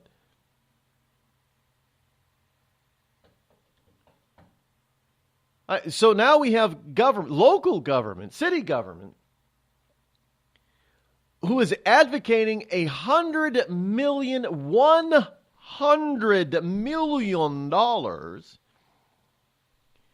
into a project, building these things that nobody is allowed to tell the public what they are.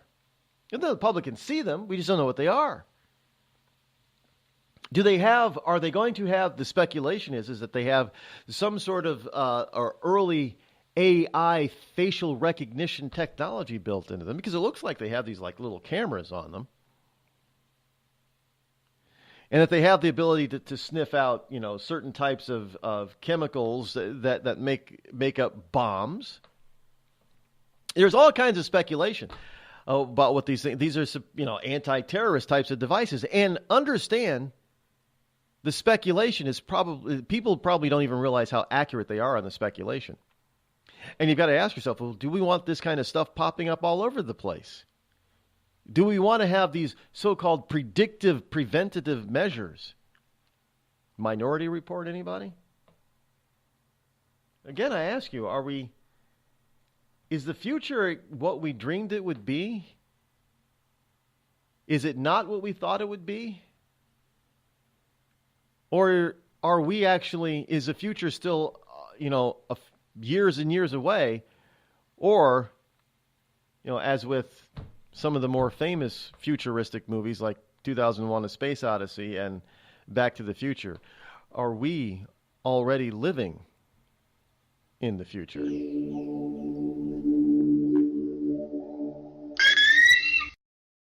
I'm not Rod Eccles, and I approve this message. Tired of paying outrageous prices for Viagra? Well, we have great news for you. Now you can finally get Viagra at huge discounts. Healthy Man allows you to save up to $500 on Viagra. Why pay U.S. pharmacy prices of $15 per pill or more when you can get Viagra for less than $3 a pill? Call today and get 40 Viagra pills for only $99. This can cost as much as $600 at your local pharmacy. You can't afford not to call us. If you want Viagra at the lowest prices, never pay $15 a pill pharmacy prices again. Get Viagra for less than $3 a pill. Call 800-595-2614 today and save up to $500 and get 40 pills for just $99. Healthy Man is fast, easy, and affordable. Operators are waiting at 595-2614 to take your call now. Call 800-595-2614. That's 800-595-2614. Again, 800-595-2614. We've all heard of male enhancement, but now there's an expert on true male enhancement in the areas that really count. In Herb Ellis's book, Husband 2.0, Real Male Enhancement, you'll find answers to questions like, why doesn't she want to have sex? A quick start, quick results workout guide, plus what you can do as a side hustle to make money now. With all the great tips in this book, every man can benefit. Get the book, Husband 2.0, Real Male Enhancement, on Amazon.com. It started with a knock, but it wouldn't end there. What happens in the story next, many wouldn't understand, and most wouldn't believe. 5 + 2 = Perfection by Samuel Rosette Jr. is a must-read. The scriptures within are reminders of the ancient past, and yet intriguingly infuses with texts which stand on the edge of the stage of relevancy. Available online at Westbow Press, Amazon, Books A Million, Barnes & Noble, and SamuelRosetteJr.com. A couple of weeks ago, a long-haired young person came into our bank and said, "I'll bet you're a Nazi." Well, I love America, support the Constitution, and believe in capitalism. So I told him I'm not a Nazi, and I'm not. So what happens? The punk breaks out 2 windows and pepper sprays an elderly woman in the face. There's one thing about long-haired young people nowadays. They're real assholes. Long-haired young people. You suck.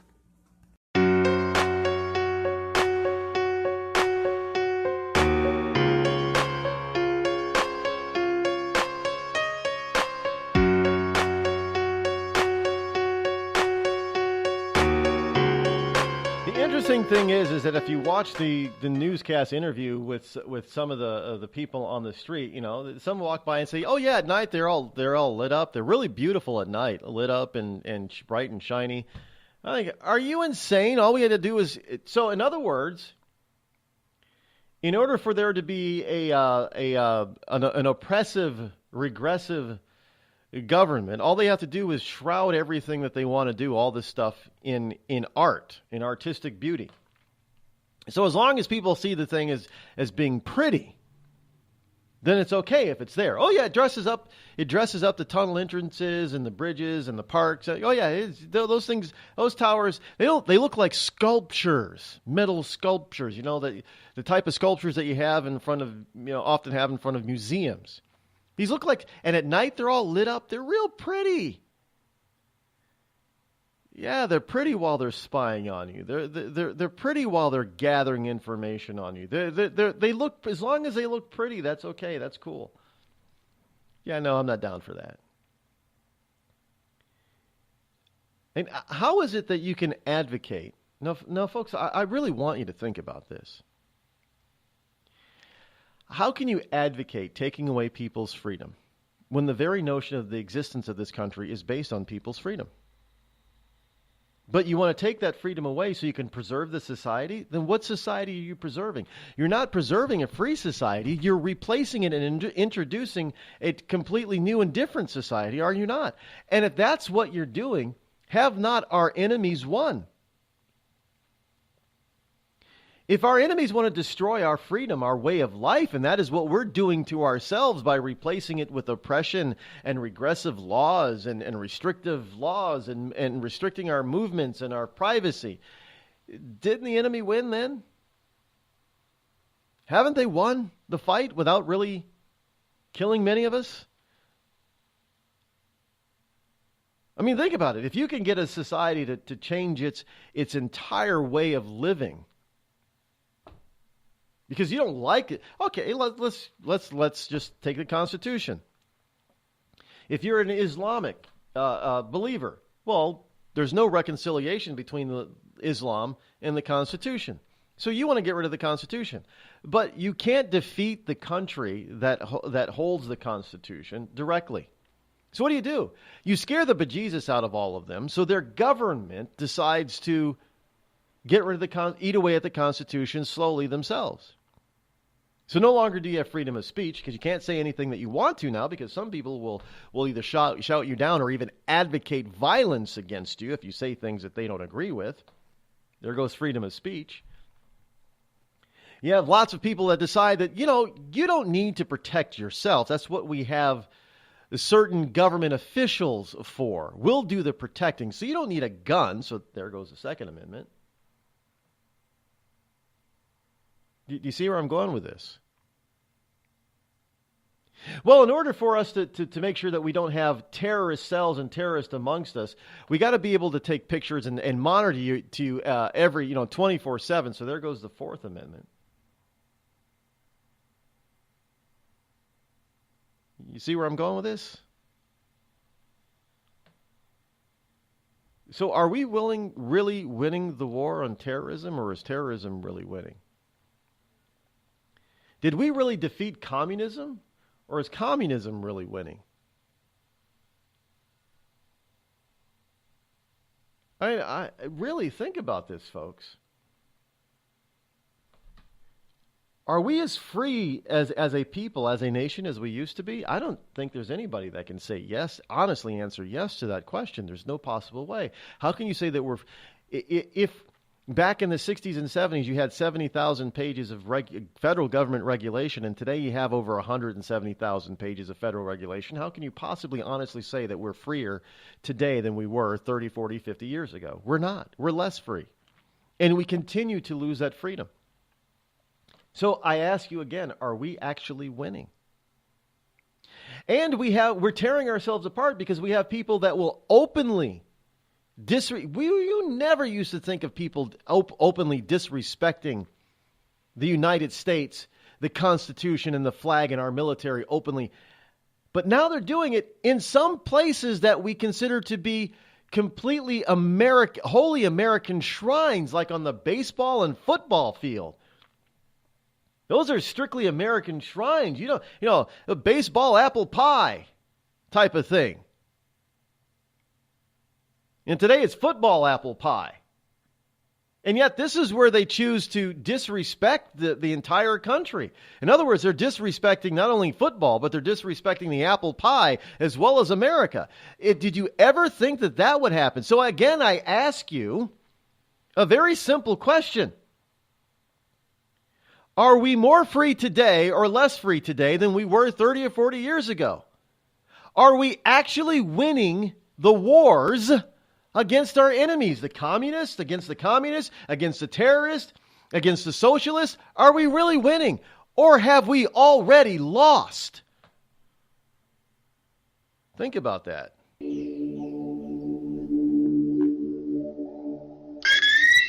It was just another quiet Saturday at the Johnson home. Honey, have you seen the hammer? It's in the garage. Oh, no, not the garage.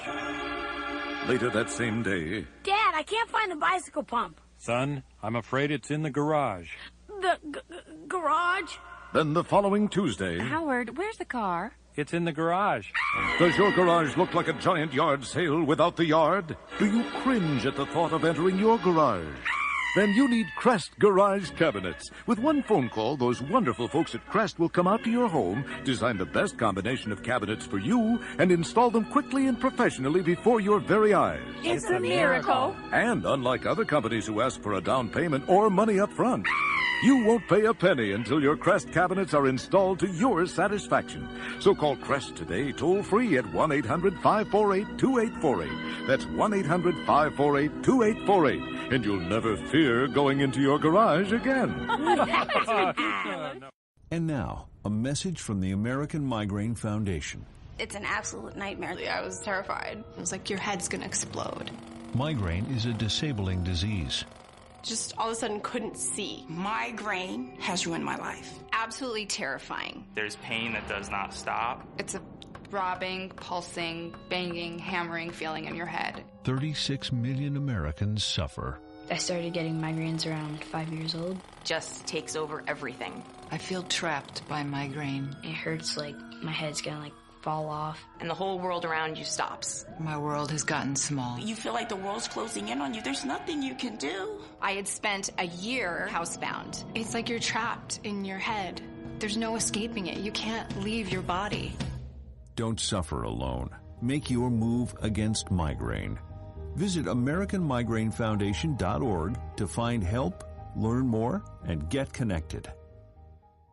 The Red Cross responds to nearly 66,000 disasters every year, most of them house fires. Red Cross President and CEO Gail McGovern says you need to develop an evacuation plan and practice it, especially with your children. It takes just 2 minutes for a home to be engulfed in flames. Practice those drills. We all think our kids know what to do. They don't. We need to teach them. We have started a large campaign where we're going into vulnerable communities and helping install smoke alarms. Already 92 lives were saved, and 4 of those lives were saved by a 5-year-old girl who remembered what we taught them during these fire drills, and she got her family out. We also have a slew of free apps that people can download onto their smartphones. It's what to do in every kind of disaster you can imagine, how to prepare and how to recover. To help support all the Red Cross does and to make a financial donation, go to redcross.org. That's redcross.org.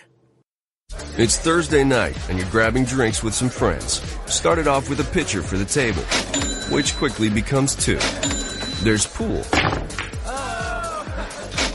And there's the photo booth. All right, everybody squeeze in. Say cheese! Followed naturally by an order of wings. And another. Can we get some extra ranch sauce? Then there's the ceremonial nightcap. So what are we doing this weekend? And lastly, it's back to the car, which, if you're buzzed,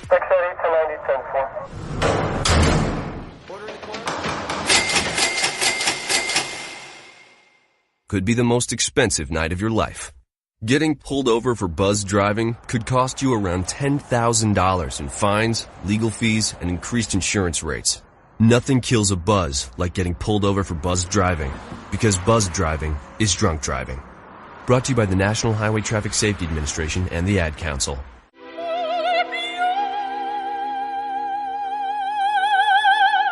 The human voice. It can be sweet as music, powerful as thunder, and so, my fellow Americans, cheerful as laughter. But for millions of people, it can also be a sign of COPD. This serious lung disease can make it so hard to breathe, you often can't catch a breath or finish a sentence, let alone carry a tune. And many who have COPD don't even know it. That's where your voice comes in. If you think you or a loved one have symptoms, talk with a healthcare provider. Early diagnosis can mean better treatments and quality of life. Join us in raising our voices for the millions with COPD who can't. Learn more, breathe better at NIH.gov.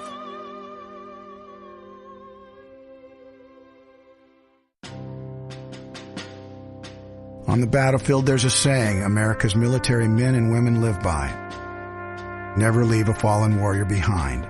Ever. Off the battlefield, Wounded Warrior Project operates with the same goal. We leave no warrior behind. Wounded Warrior Project is a non-profit organization created to help our men and women returning home with the scars of war. Whether those scars are physical or mental, we're here to make sure that they heal. And whether it's helping those with post-traumatic stress disorder live a normal life again, or giving much-needed support to injured warriors in veterans' hospitals. Because no one deserves our help more than the men and women who risk their lives to keep us safe. Wounded Warrior Project. We never leave a fallen warrior behind. Ever. Learn more about what we do at woundedwarriorproject.org. Every day, the men and women of the United States Marine Corps demonstrate their commitment to defend the American way of life. Since 1775, we have served our nation as a force in readiness. From combat operations to humanitarian assistance in every corner of the world. No matter where the mission takes us today, or wherever our country needs us tomorrow, we always remember the land we call home.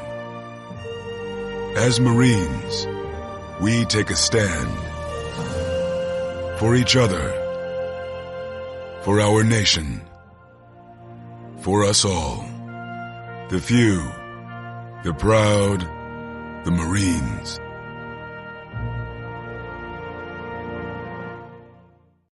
You want to know what time it is?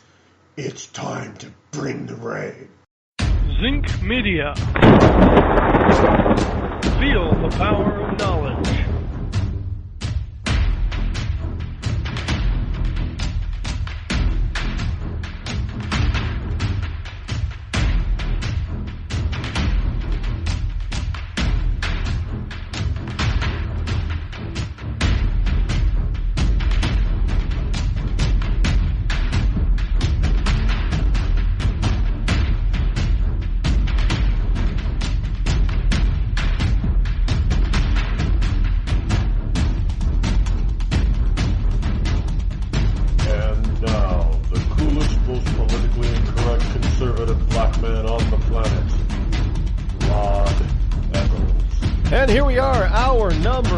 The fastest 3 hours in Internet Talk Radio is right here on the Rod Eccles Show. I am, of course, your lovable host, El Rod, coming to you live this Thursday morning, which is September 28th in the year of our Lord 2017. And, of course, the Hot Rod line is 603-835-3226 should you wish to utilize it over the next hour or so.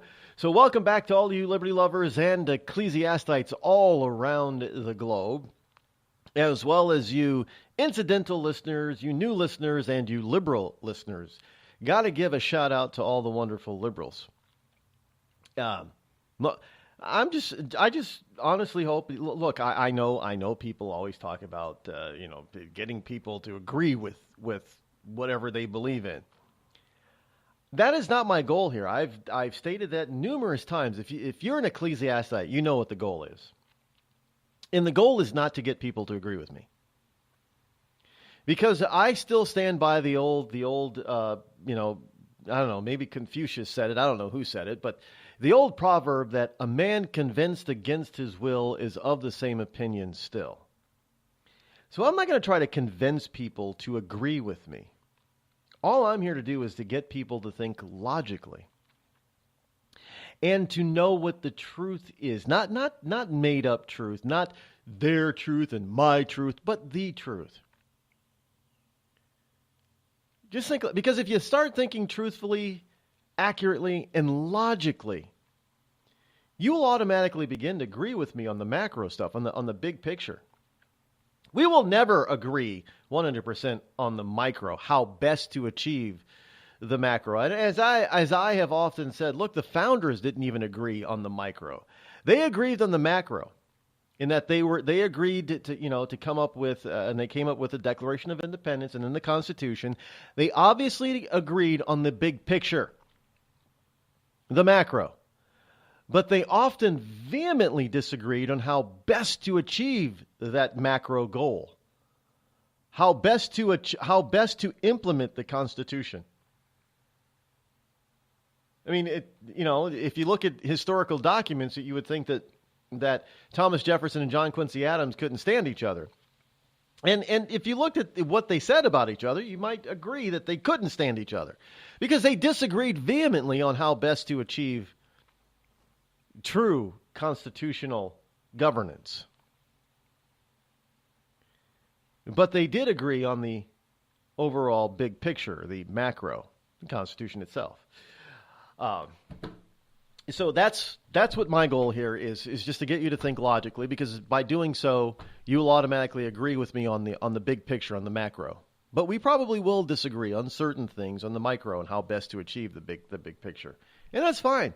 I love to have those. I'd much rather have a discussion in a debate with a person on how best to achieve the goal. The problem is that we are now in the battle for just trying to agree on the macro, on the basic big picture, which we should not be arguing about.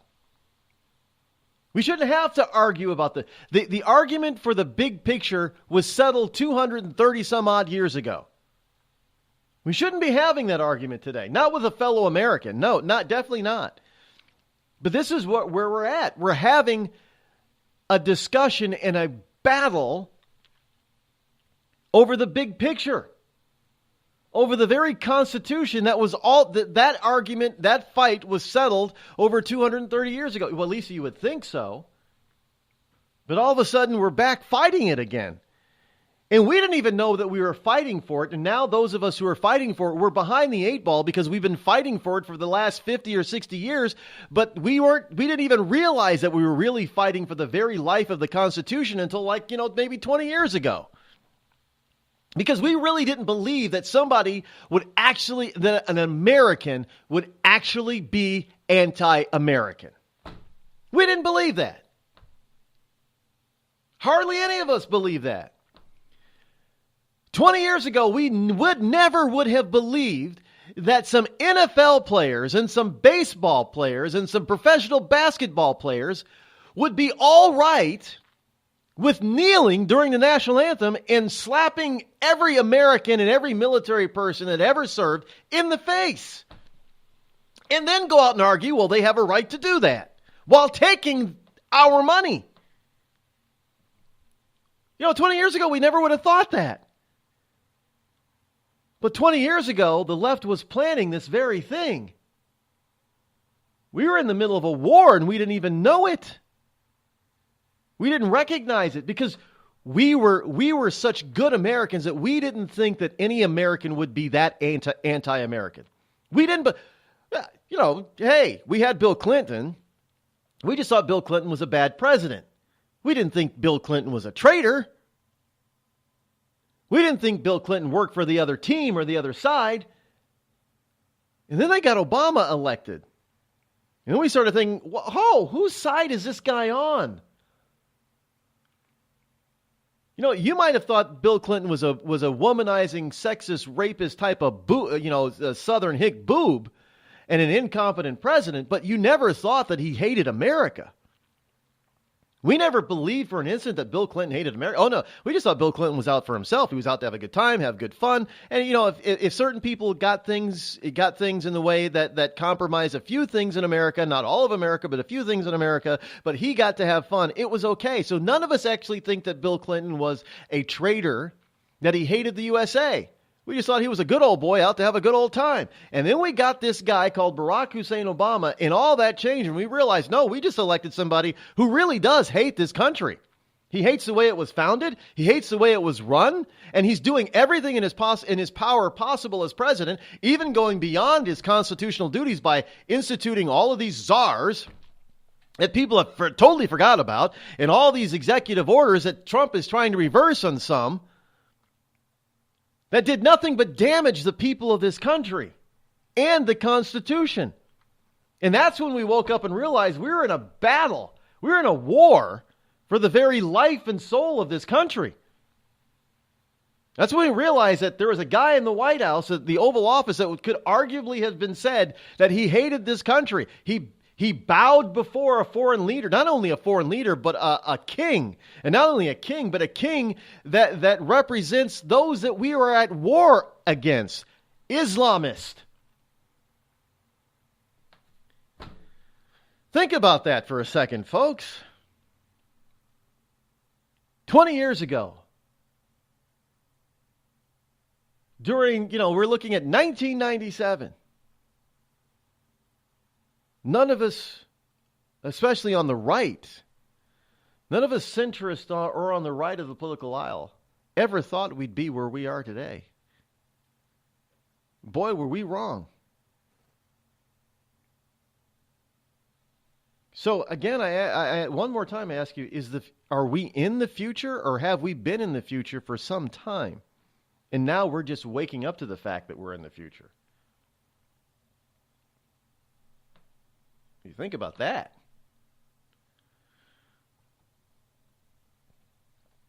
A lawsuit. This came to me from hot air. A lawsuit asks a judge, a real lawsuit. This is not frivolous, folks. This is a real lawsuit. Asks a judge to treat the Colorado River. The Colorado River. Not an actor named Colorado. Because we had, what was an actor? We had River Phoenix was an actor. Remember him? So we don't have a person named Colorado River. The actual water, known as the Colorado River, treat it as a person.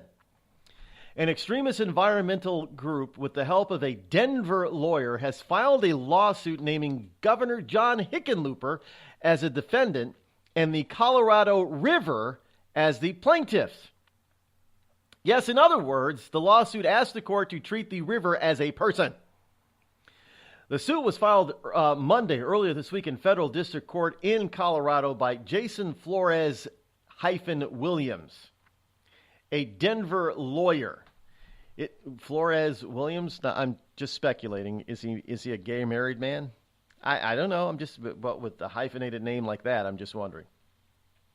I know Brits often have hyphenated names, but I don't think this. Yeah, well, I've never seen a picture of Jason Flores Williams, but his last name is Flores Williams. Flores-Williams. He's a Denver lawyer. It names the river ecosystem as the plaintiff, citing no specific physical boundaries, and seeks to hold the state of Colorado and Governor Hickenlooper liable for violating the river's right to exist, flourish, regenerate, be restored, and naturally evolve. Because the river cannot appear in court, a group called Deep Green Resistance is filing the suit as an ally, or a so-called next friend of the waterway. If a corporation has rights, the authors argue, so too should an ancient waterway that has sustained human life for as long as it has existed in the western United States. The Green Resistance has a website which states openly that its goal is life on Earth is more important than I can't even. Are you kidding me? They openly state that it's Deep Green Resistance. This group, this environmentalist wacko group, it openly states what its goal is on its website. And its goal is the end of civilization. That's them. I'm not making this up. Deep Green Resistance. How is it that you get to the point where you just even hate your own humanity? If I were to, well, I got to be careful because I can't just go off and pop off and say this without explanation. And I don't have enough time to get into deep explanation on this one. But let me just say, if you hate your humanity that much, and in no way am I advocating that everybody do this. But evidently there's nothing wrong with you mentally, because people say there's nothing wrong with these extremist types of people over there on the left. So if they're of sound mind, and they hate themselves and their own humanity that much, why don't they just end it? Do us all a favor and just end it. Now, I know people are out there going to say, oh, Rod's advocating suicide. No, I'm not really. This is a war, right? This is you guys claim that this is a war for the earth, in that humanity is the problem. Well, do the earth a favor and eliminate part of the humanity, which would be yourself. Seems to me the right thing to do. That's what you're advocating. Now, I'm not personally advocating suicide, but, kill each other off then. I mean, honestly, if this is what you really believe. But, of course, it's not their fault. It's your fault because, look, they're even utilizing civilization. They want to destroy civilization, but they're using civilization in order to destroy it. They're using the internet. How do you get the internet? Well, you don't have the internet without civilization. And what is civilization? Well, civilization has artificial energy creation. The internet is powered by artificial energy creation. And most of that artificial energy creation is created by burning what? Fossil fuels. Even the manufacture of the so-called green energy producers, like solar panels and wind turbines, are manufactured in plants that are powered by fossil fuels. Yet these people want to destroy the ability to make solar panels, wind turbines, and destroy the ability to power the internet, where they have their presence trying to advocate saving the Colorado River. Now, I am sure that lawyer did not walk to the courthouse to file his lawsuit. I am sure he drove to the courthouse. He probably owns an SUV. That scourge of humanity. Just saying.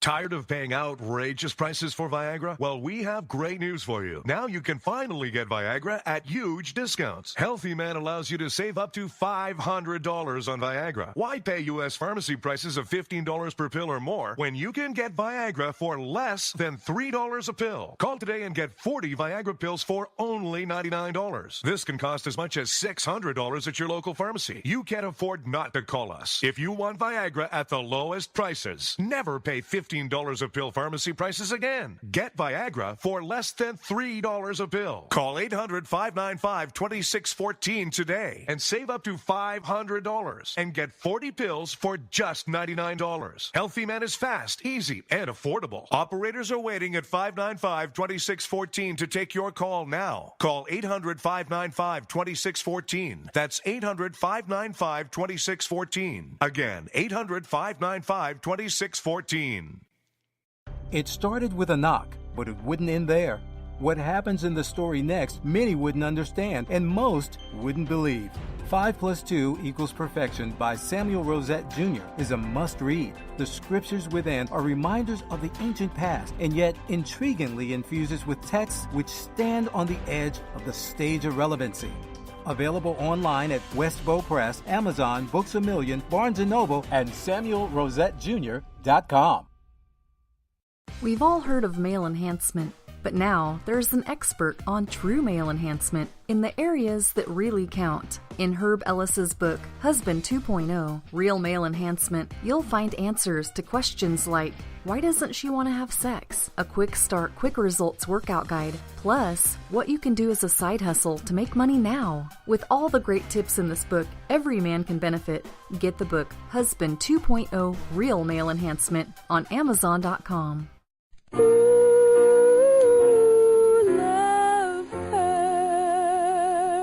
Yes, love hurts. It can hurt emotionally, but more important, it can also hurt you physically. It can hurt you in a way which nobody who owns a hot tub and lives in California can afford to be unaware of. Yes, I'm talking about California hot tub rectal gonorrhea. This painful, incurable disease can make an enjoyable soak in a hot tub with family, friends, and dog into a literally unforgettable experience. If you catch California hot tub rectal gonorrhea, not only will you walk around feeling like you're about to pass a twisted sardine can lid, you'll also smell like a pile of burning tractor tires. So don't jump out of the frying pan and into the hot tub, because if you get California hot tub rectal gonorrhea, it'll really burn your ass. This has been a public service message brought to you by the Citizens Against CHTRG Foundation. California hot tub rectal gonorrhea. We're not going to take it sitting down.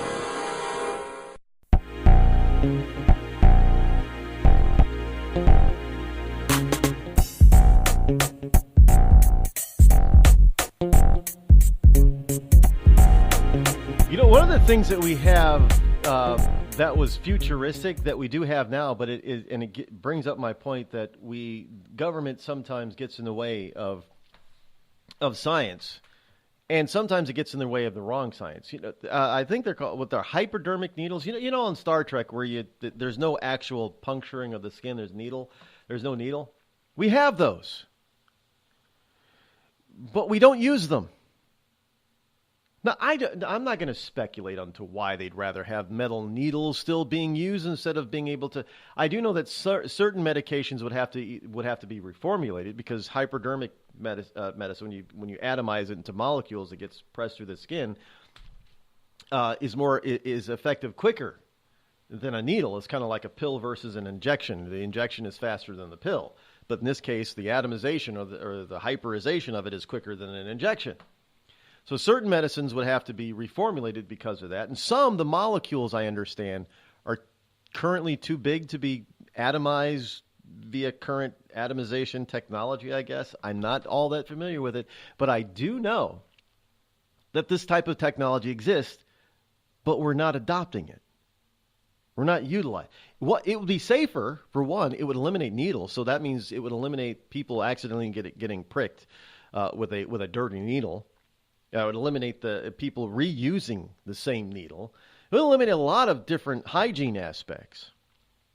Not to mention, it would also eliminate a lot of the soreness that comes from an injection site when you use a needle. Just saying, we have all this stuff, but we're not taking this stuff seriously for some reason. I don't have an answer for you on that one. I don't know everything.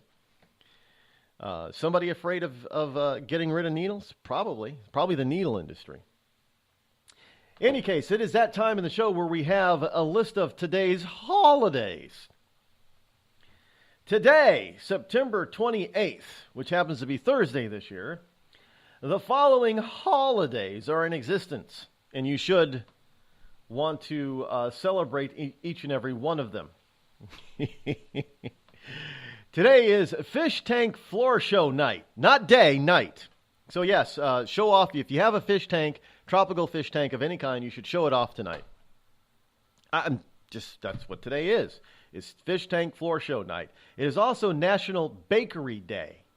Now, we have a number of these different food types of days, but today is just not just a particular type of food. Today it encompasses the entire industry that makes a lot of that delicious food that we love so much. It is National Bakery Day. So hug a baker. Hug and kiss your local baker today.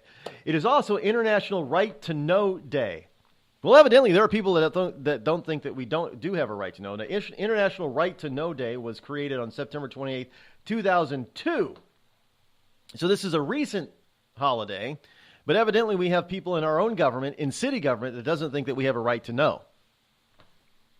But it is International Right to Know Day. It is also National Ask a Stupid Question Day. Now, understand that if you do ask a stupid question, you may get a stupid answer. But what is the saying? There's no such thing as a stupid question unless it's a question not asked. Okay, so it's National Ask a Stupid Question Day.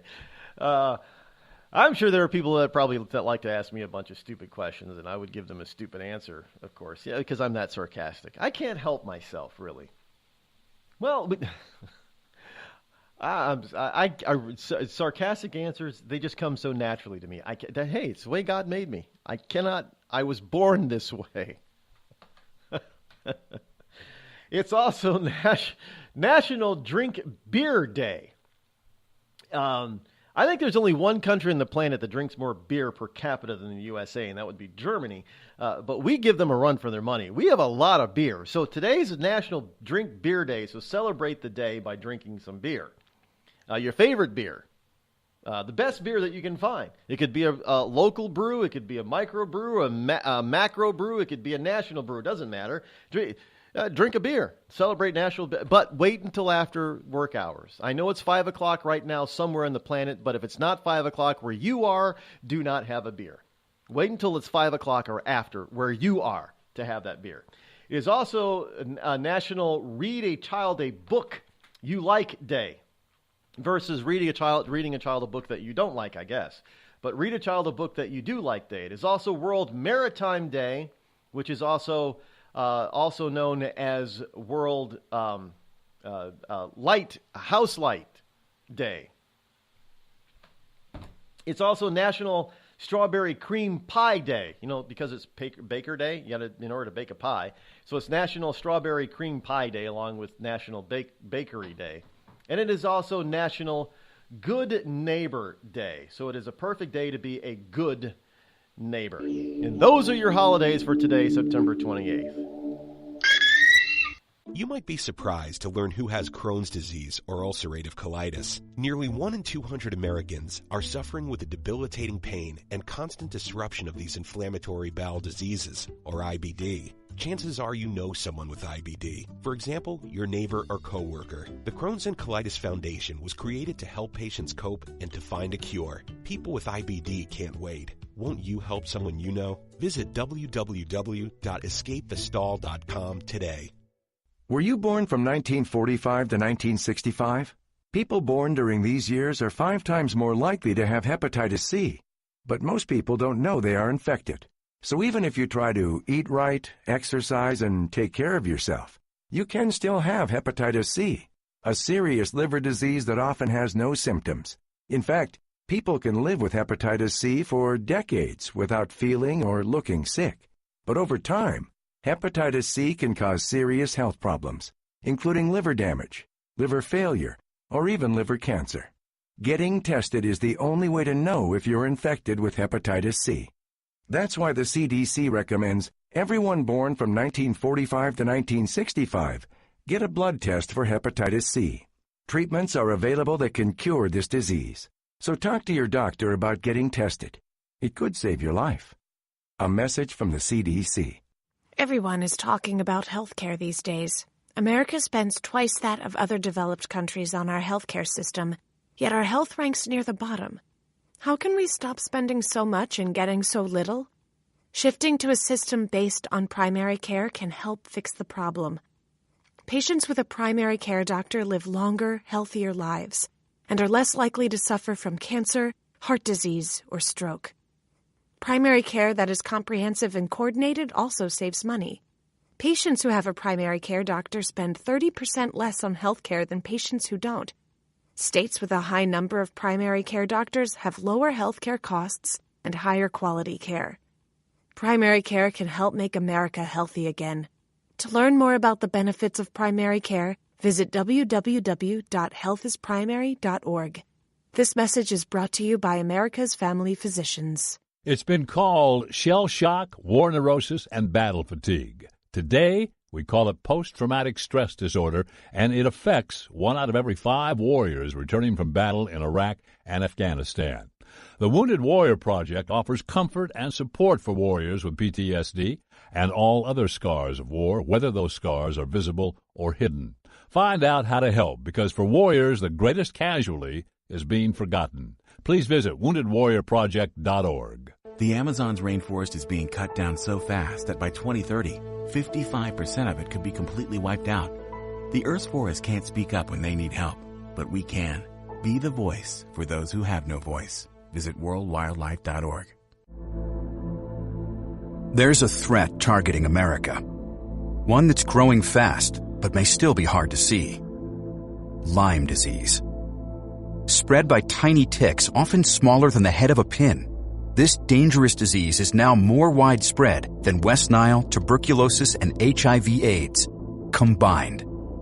And if left untreated, it can lead to arthritis, facial paralysis, and even memory and concentration problems, often called brain fog.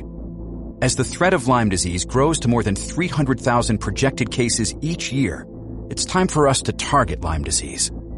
That means checking for ticks when you've been outside, even in your own backyard. It means seeing a doctor if you experience the symptoms of Lyme disease, which can include joint pain, flu-like symptoms, fever, fatigue, or sometimes a bullseye-shaped rash. Set your sights on stopping Lyme. Learn how you can target Lyme disease at targetlyme.org. Dad, we need to talk. Can we just enjoy the drive? If you're not going to listen to me, who will we listen to? Jeffrey. Marcia Gay Harden, what? Eyes on the road, Dad. What are you doing? What are you doing in my back seat? How did you get in here? You're getting older. Not that old. Your brain's changing. It's natural. Yeah, that's what I was saying. Honey, I've got experience with this. Jeffrey, brain health is all about making the most of your brain as you age and helping to reduce some of the risks to your brain. Really? Now that's interesting. So, you'll talk to her about this, but not me. Marcia Gay Harden? Where did she go? Learn what you can do to help keep your brain healthy at brainhealth.gov. She didn't say goodbye? I mean, I would have. Visit brainhealth.gov. Bring the rain.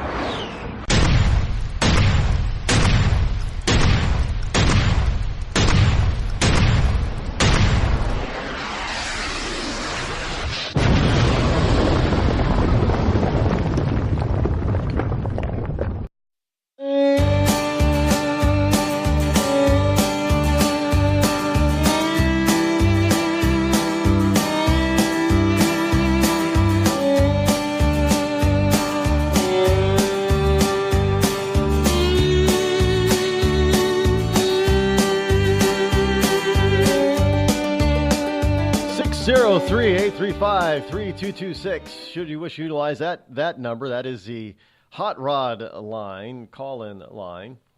You got about another 30 minutes or so to utilize that. But right now, we'd like to get into the military report.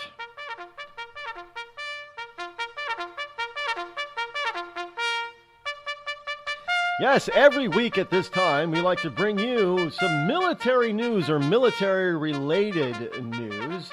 A lot of times it's geared directly towards my military listeners, but it's also good to know for every civilian to also know this news as well. Here is the first story from Defense One. We've heard so much about how expensive the wars in Afghanistan and Iraq and all the wars have been costing us. We've heard about how expensive they are. Just tremendous amount of money. Here's how much of your taxes have gone to wars. As of Monday this week, the average American taxpayer will have paid almost $7,500 to fund the wars in Afghanistan, Iraq, and Syria. So almost $7,500. Not for fiscal year 2017. But for all of three of those wars, or actions in those wars, Afghanistan, Iraq, and Syria, since the 9/11 attacks on 9/11/2001. Less than $7,500 in, 16 years? Now, this fiscal year, each U.S. taxpayer will pay about $289 annually for both wars in Afghanistan and Iraq, according to the Defense Department data. Next year, fiscal 2018, that number would drop to $281 per taxpayer if Congress were to pass the White House's spending request unchanged, which won't happen. And there's other reasons more likely to change. The Trump administration's plan to send more American troops to Afghanistan. But however, Americans paid the most for the wars in 2010, when Obama was president, by the way. 2010. $767 for each American taxpayer in 2010 and the annual amount declined through 2016 to just $204 per taxpayer. But we paid the most under Obama. Well, he did increase the number of troops that were in Afghanistan, too, almost right away. And he did bring on the war in Libya, and tried to escalate the things happening in Syria. But that, 200, what do we spend more than that? Don't we spend more than that on illegal immigrants in this country? We do. We spend more than that on illegal immigrants in this country. So that's how much that we're spending on wars. Now, here's something that's also going to get the goat of many people. The future of the U.S. military is constructing a giant armed nervous system. Yes, Navy, Army, the Air Force, leaders of the Air Force, Navy, Army, and Marines are converging on a vision of the future military connecting every asset on the global battlefield. That means everything from F-35 jets overhead to the destroyers on the sea to the armor of the tanks crawling over the land to the multiplying devices on every troop or in every troop's pocket. Every weapon, vehicle, and device will be connected, sharing data, constantly aware of the presence and state of every other node in a truly global network. The effect should be an unimaginably large encephalogical nervous system. Yeah, I had a hard time pronouncing that word.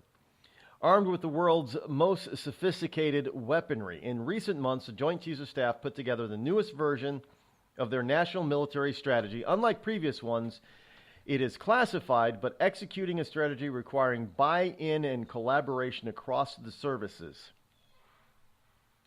In recent months, at least two of the service chiefs talked openly about the strikingly similar direction that they are taking their forces to be fully and completely connected no matter what, where you are. Yeah, that's the beginning of Skynet, basically. But wait, don't we already have Skynet? Yeah, it's called the Internet. Skynet is the Internet. So basically what they want to have is an Internet of things strictly for the military, which is partly how the Internet got started. It was, academic and military use, and then it became civilian use, and now they want to take a part of that, call it the part of the dark web, I guess, and make it strictly military use. Yeah, that's not... There are good and bad things about that. You know the potential bad.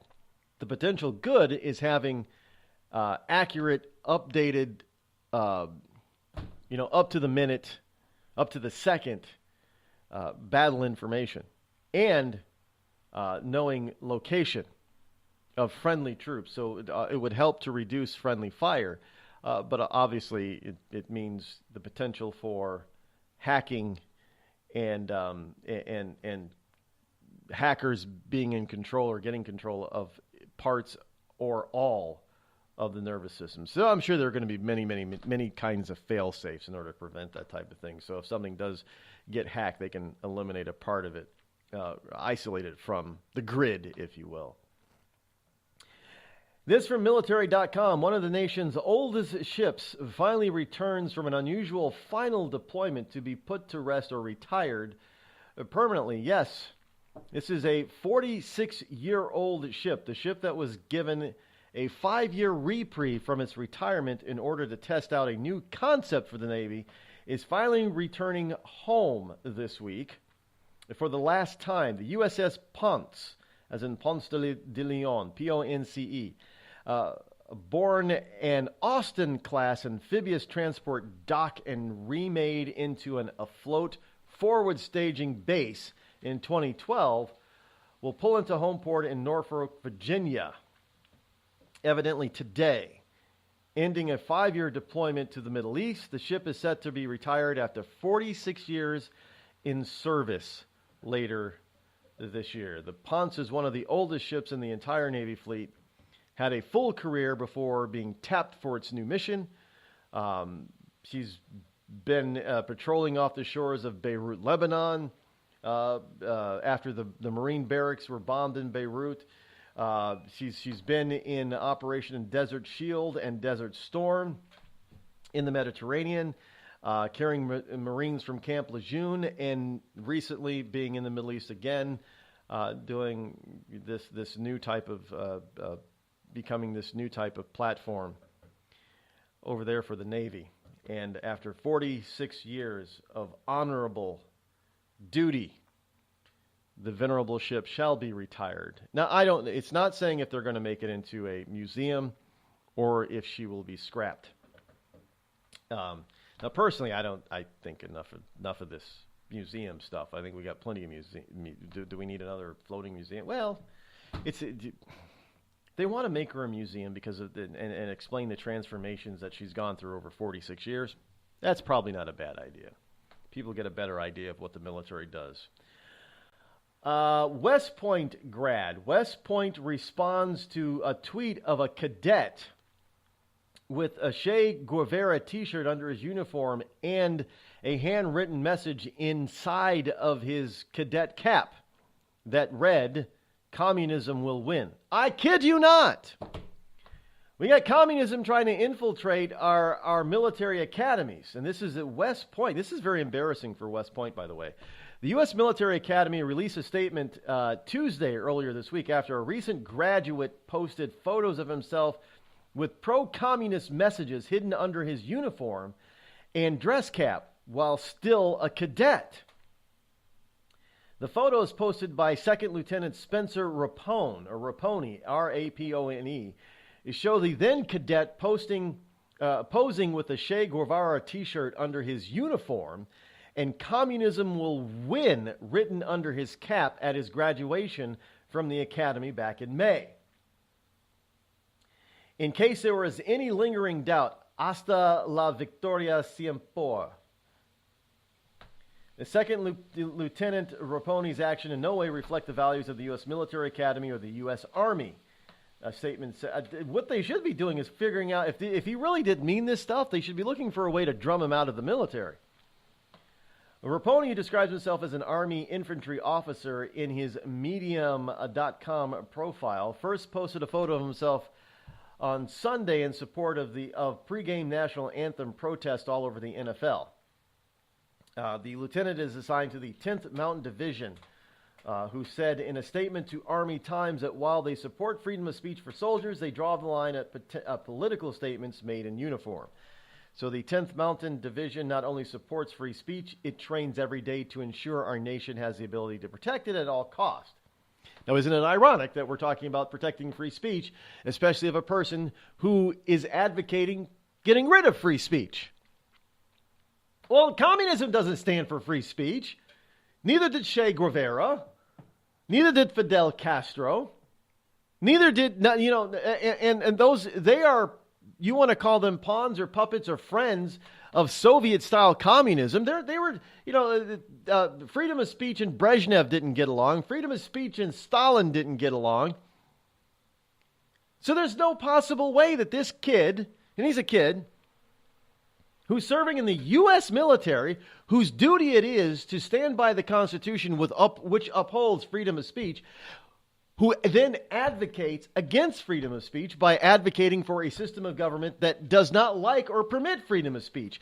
But you have the military saying, well, we permit his freedom of speech to speak how he feels. You see the dichotomy, the irony there? How ironic is that?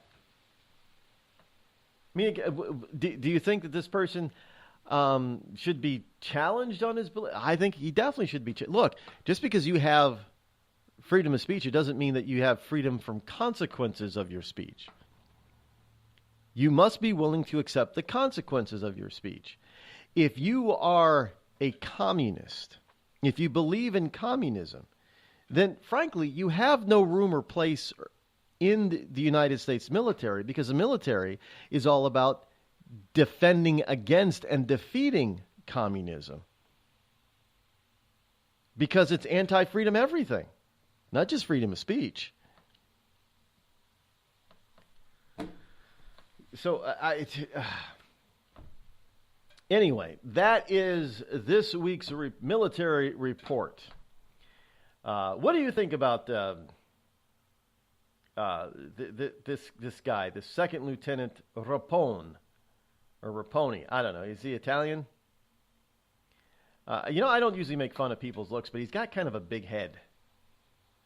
So maybe it's just the angle of the picture, but he's got kind of a long, narrow, big head. So I'm thinking he's more Latino than Italian. I don't know. It doesn't really matter. The point is that I know something. Are you saying Latinos have big heads? No, I'm just saying by his looks, the shape of he could be Italian, Mediterranean. He could be Latino. I don't, from Puerto Rican. I doubt he's Puerto Rican, but you know what I'm saying. He's I guess really he's probably more likely to be Italian with the name and the way his face looks. Not saying he's ugly or anything, and I'm not disrespecting the way he looks. There are definite, people look a certain way based on their ethnic background, and that's just the way he appears.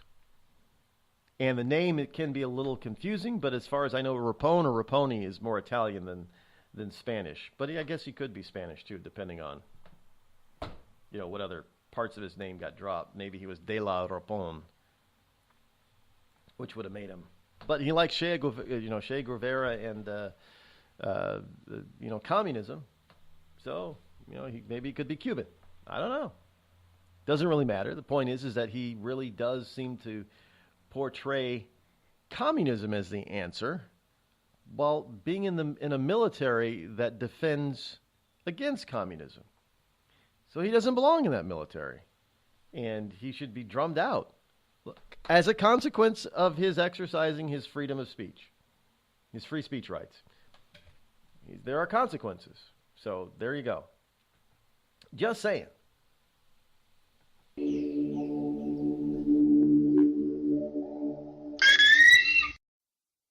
Tired of paying outrageous prices for Viagra? Well, we have great news for you. Now you can finally get Viagra at huge discounts. Healthy Man allows you to save up to $500 on Viagra. Why pay U.S. pharmacy prices of $15 per pill or more when you can get Viagra for less than $3 a pill? Call today and get 40 Viagra pills for only $99. This can cost as much as $600 at your local pharmacy. You can't afford not to call us. If you want Viagra at the lowest prices, never pay $15 a pill pharmacy prices again. Get Viagra for less than $3 a pill. Call 800-595-2614 today and save up to $500 and get 40 pills for just $99. Healthy Man is fast, easy, and affordable. Operators are waiting at 595-2614 to take your call now. Call 800-595-2614. That's 800-595-2614. Again, 800-595-2614.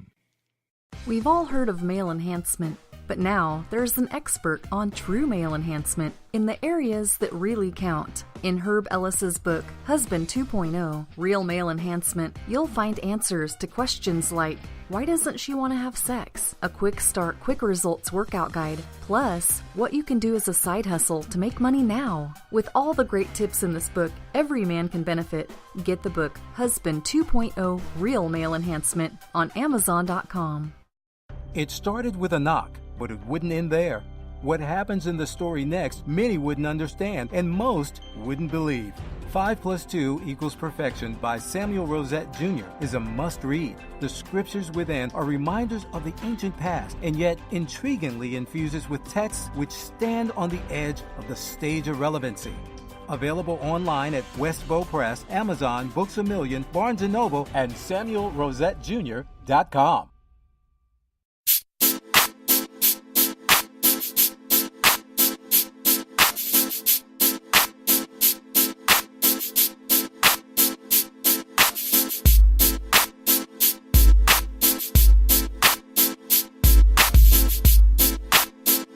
You're listening to The Rod Eccles Show.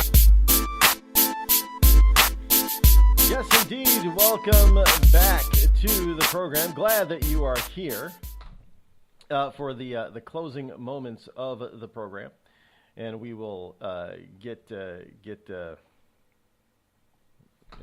back here tomorrow, of course. Puerto Rican devastation. From the Political, Puerto Rican devastation could mean more Florida voters. Yes, evidently people like Marco Rubio are worried about a mass exodus out of Puerto Rico. As many as 1 million Puerto Ricans leaving the island, which is already down to 3.5 million. And most of them could settle in Florida. Presumably, they would be Democratic voters, so they would vote for Democrats in Florida, thus tipping this scale of Florida being a flip-flop state to being purely Democrat, which would not be a good thing. But and we can't say, well, ship them home. Well, Puerto Ricans are citizens and they're free to roam and go wherever they want in the country, like any other citizen. But as Puerto Rico slips deeper into what many call a humanitarian crisis following Hurricane Maria, now understand that Puerto Rico is run by Democrats right now. And they can't get their acts together. They can't get the president is trying to send people down there. I mean, you even heard, if you listen to Sean Hannity yesterday, that there were people talking about that we just can't get.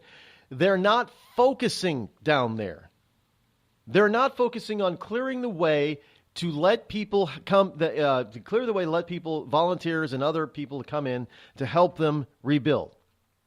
So they can't even get volunteers and rescue people down there because there's no place for them, one, to come land because it's very restrictive right now.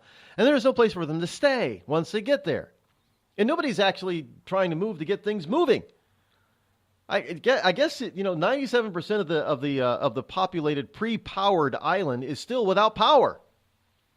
Or 97% of the island that once had power before the storm is still without power now. That's what they're saying. How after all this time you only get 3%? Why won't they just tell us if the power plants were completely and totally and utterly devastated? If that's the case, then we're not being told that, are we? So most people are probably thinking, well, all the power lines came down. Well, again, I ask the question: why the hell are we putting our power lines up in the air? Are they now looking to bury all the power lines, and that's why it's taking longer? Or are the power plants and power stations really devastated and can't be brought back online? A sizable number of whom are expected to settle in Florida, population up to 1 million people, the nation's biggest swing state.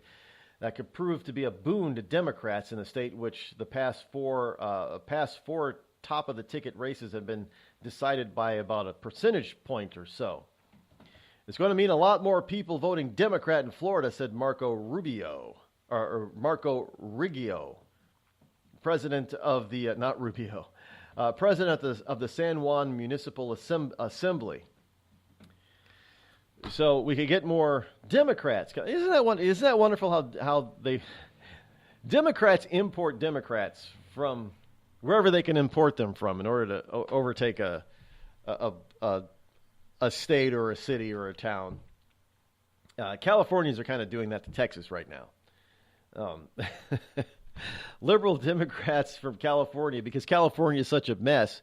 And the jobs are leaving California, and people are going to Austin, Texas, and Houston, Texas, and Dallas, Texas, where the jobs are, and bringing their stupid liberal mantra with them, and destroying a perfectly good Republican state, or at least trying to. And I'm just saying. Well, yeah, it is what it is. In any case, finally today. So look for, your fellow Democrat Puerto Rican to be moving into Florida. I don't know. Is that going to cause Floridian housing prices to escalate? It could.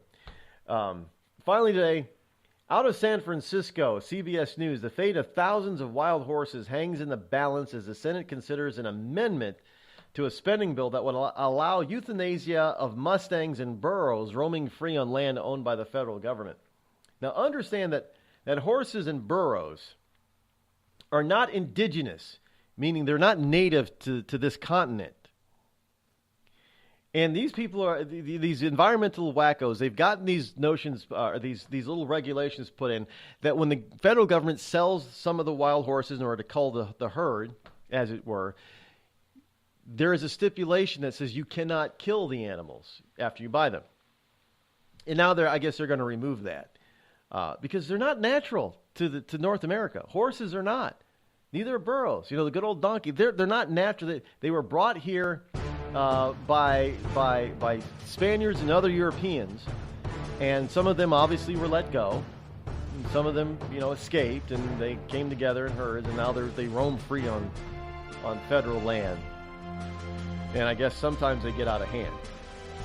But in any case, that sound means that we're out of time for today, but we will be back here again tomorrow, which is in about 21 hours, which is Open Mic Freedom Friday. So anything goes, just about anything goes. You're not going to want to miss it. Until then, I hope you have a wonderful, fantastic Thursday afternoon. Think about all the stuff that I said today, that we talked about today. And we'll be back here to do it all over again tomorrow morning at the same bat time, same bat channel. Till then, thanks for tuning in. I'm Rod Eccles. I'm out.